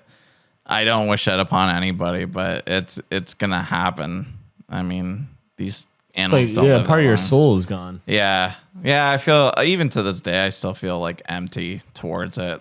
And I've debated, you know, how do I get another dog and this and that, but as much as I want to, like I live in a condo as well, so it's like I don't want to train another dog in a condo. It's not fun. When the timing's right, you'll get one. Yeah, and I know we will. And then that's the other thing is like I want the time to like reflect and, you know, cherish those moments as well. Like there's a lot of things that come up with us and just really relatable. It's like every dog video that comes through, it's just like, you don't scroll, you actually like watch and appreciate it, to be honest. And you just think about your dog. The dog videos? Yeah. I love the pug videos. Every pug video that comes on, I have to like sit there and watch. Oh man, not gonna lie, I'll say it right now. I barely like get teary eyed when I watch Instagram content because I feel like maybe I need more time to invest. Like maybe like a movie or something. Yeah. I will. But like I was scrolling and then I saw this video just saying our last like moments with our dog, and basically they took her to like the beach. They gave her favorite hamburger or something. And then Yeah. just, at the beginning though, it was like her holding her in her car, just like crying. That was the first frame. And then the second frame was like taking her to get ice cream, and the dog was just like kind of happy, but also like you can tell it was like blind and stuff. Yeah. And then afterwards, the last shot was just like the family just like crying, ready to let her go. I'm just like, why is the algorithm showing this on my feed? Like I had Enzo with me too, and like I just fucking held my dog. Yeah. I gotta cherish him right now. Cherish every moment you get, man. The walks, I think that's another thing. Like I didn't really realize, and as much as I loved my dog, I think I gave her a pretty good life in that aspect. But like, I feel like even there's still times where like I didn't give her enough attention, or like I didn't cherish as much time as I was wanting to. But yeah, it sucks. It definitely sucks. It's funny because like, well, not funny, but the reason why I actually were at this cottage was I wanted to get out of the city. And I want to do something fun with my dog. Yeah. And so I was thinking with my dad, like, I kind of just want to come to the cottage, have a nice getaway. And then I just figured, like, why don't I hit you up? Like, why don't you, if you want to tag along, like, because I know that you wanted to get out too. I'm like, why don't you tag along? That's what I'm saying. If you couldn't even make it out, like, I'd still be here. Yeah. Just me and him.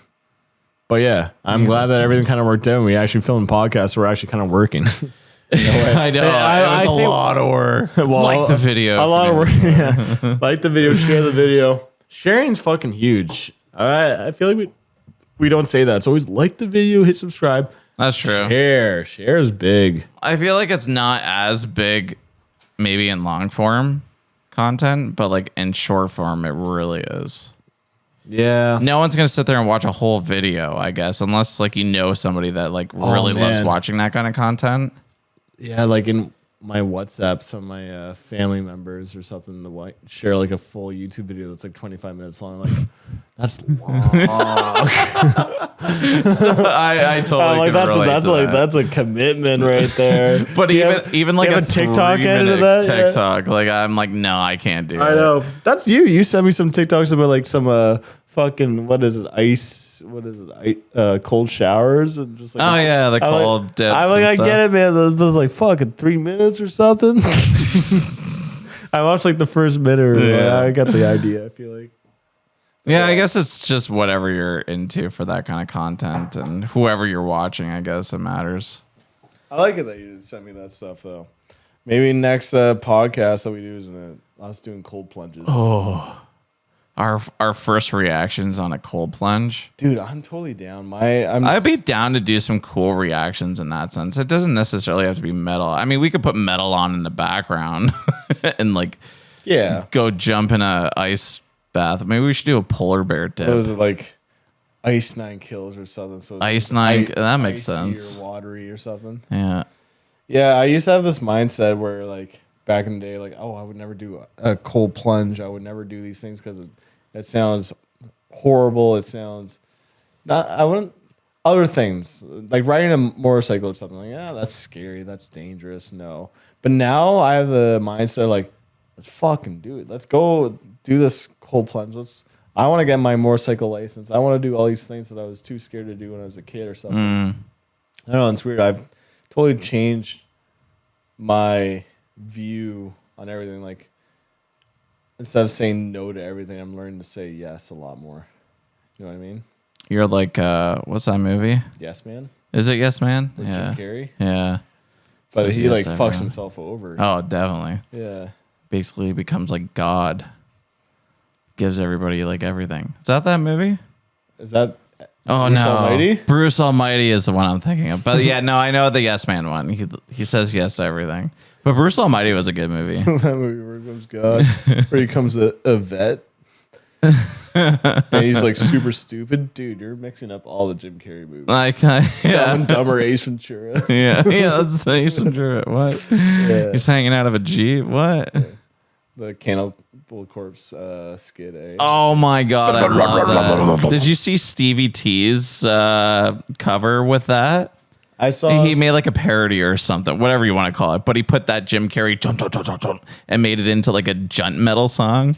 There's another guy that I watched that did it, but I haven't seen the CVT one. Yeah, Stevie T's hilarious. I think he's a really underrated content creator. Underrated? I mean, he's very big and everything, but like, I feel like nobody really talks about him, unlike like Nick Nocturnal. Maybe it's just because of the reaction scene that we're in. Yeah, no, he's huge. He gets like 2 million views per video. But I love his videos because he's the quirkiest guy, and I just love his energy and the way he makes his videos. They're hilarious. He makes me smile. You know who's, I would argue, He's Canadian too. He's from Ontario. I Windsor, I think. He's got a nice home. I've seen that video. See his new car that he's got? Which one? He's got like a fucking Lambo now. Oh my Yeah, God. he's a pro YouTuber now. Yeah. What was I going to say? I think someone who's much more underrated than him, who I personally find more funny than just my humor. Do you know Uncle Judy? No. Oh man, that's what I mean. He's got like 66,000 subscribers, but every video that he puts out is so fucking edgy, and like some of the comments are just like, "How is this guy not canceled yet?" Oh, really? He's so funny, and he says like some dirty shit all the time in his videos. But he's more of like, he's another like guitar YouTuber guy. Oh, yeah, I don't really watch the guitar YouTube stuff. Neither do I, but like when there's a funny one, like to me, like that guy's hilarious to me. Oh, interesting. I'll have to check that one out. Because like Stevie was really cool. I like his skits that he does, and I don't know what it is, but he's just weird and cool. Yeah. I'd like to see what he is like off camera. I've seen him shred some Human Abstract, Vela together. Oh, Human Abstract. I haven't heard that band in a minute. Oh, dude, I that was still like the love that protest days, I feel like. I saw them open for protest, and they were saying boo before their set. No. I'm like, dude, what the fuck? Like, this is like a band that's like perfectly equated to protest. Exactly. I can't believe the amount of hate protests got. Not protest. It was Human Abstract. No, I know. Protest got hate but too. yeah, protest got hate. At like, Dragon Force. the Dragon Force show in Montreal or something like that. Yeah, apparently notorious. I couldn't believe it. I'm like, why? Like, these guys are fucking They even phenomenal. have the Dragon Force keyboard solo in one of their songs, Limb from Limb. Yeah, that's true. Yeah, no. Yeah, and then the drummer from Lamb of God, I think. You know what's funny? A lot of people we hear, I feel like a lot of people listen to us and they hear about Protest Hero that, but they still don't realize how influential they are in the scene. Like Ryan Sue, right, from Polaris, that's one of his favorite bands. That's one example. But, or his favorite band. But another example is Sheet Happens. You know that? So Sheet Happens is a guitar tablature company where they literally make books based for all these bands. I think even Polaris, a whole bunch of bands. I love how you call it Polaris. Is it pronounced Polaris? I'm pretty sure. I've switched. It used to be Polaris to me, but now people are like, oh, it's Polaris. So now I call it Polaris. But anyway, Sheet Happens is basically Luke Hoskin from Protest the Hero. He started a company where it's guitar tabs, but like they made books, and now they do tabs for a whole slew of bands. So anytime you go to like a merch table or something and you see a book for a guitar or something, it's 90%, 95% is going to be Sheet Happens. So, and it's a Toronto-based company too. That's really cool. I love yeah, the name and of it's that. not just, and then they're branching out to vinyl and other things too. So they've done more than just guitar tablature. But yeah, and it's really taken off. Dude, I always wondered about that. Like, I know like you can find like guitar covers and stuff or look it up on Guitar Tab, but like I loved the old Blink-182 guitar tab books. Exactly. Yeah. And I kind of miss that kind of aspect of yeah, that. no, and it's still, and there's digital copies that you can buy online. They have guitar picks and other novelty stuff. That's really cool. But what I'm trying to say is that Sheet Happens is doing really well, but the people don't realize that's actually the Protest the Hero guitarist who also has his own signature Ibanez guitar. And I didn't know that either. Oh, it's fucking sick. It's like a lime green with like a little bit of a green gradient to it. Yeah, it's a sick looking guitar with like gold lug nuts, I think, or not lug nuts. The Oh my god, the volume knobs. Yeah, or the tuning knobs. I forget what they're called. Dude, I forget everything about guitar because I don't play it anymore, man. What are those things called? Guitar tuning heads. Sure. Oh, like the actual tuning things at the top I used of to the rip it. I thought you were talking about the volume knobs. No, I used to rip a guitar back in the day. I didn't really rip them, but I used to play a little tiny bit. Yeah. But really easy shit.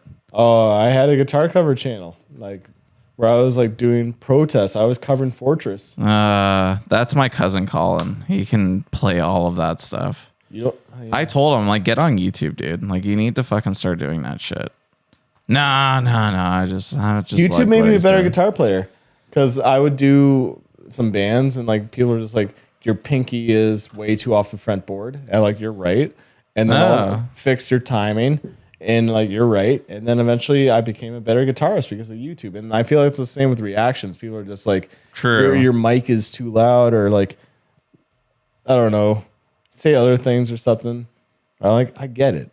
Yeah, You refine and what's working, what's not working. I get it. All right, we should probably wrap this shit up. I'm fucking tired. I'm crashing, man. It's 1:15. We're actually ending this In the not just morning. because not that we ran out of things to say. We can talk forever. Yeah. But we're just fucking tired.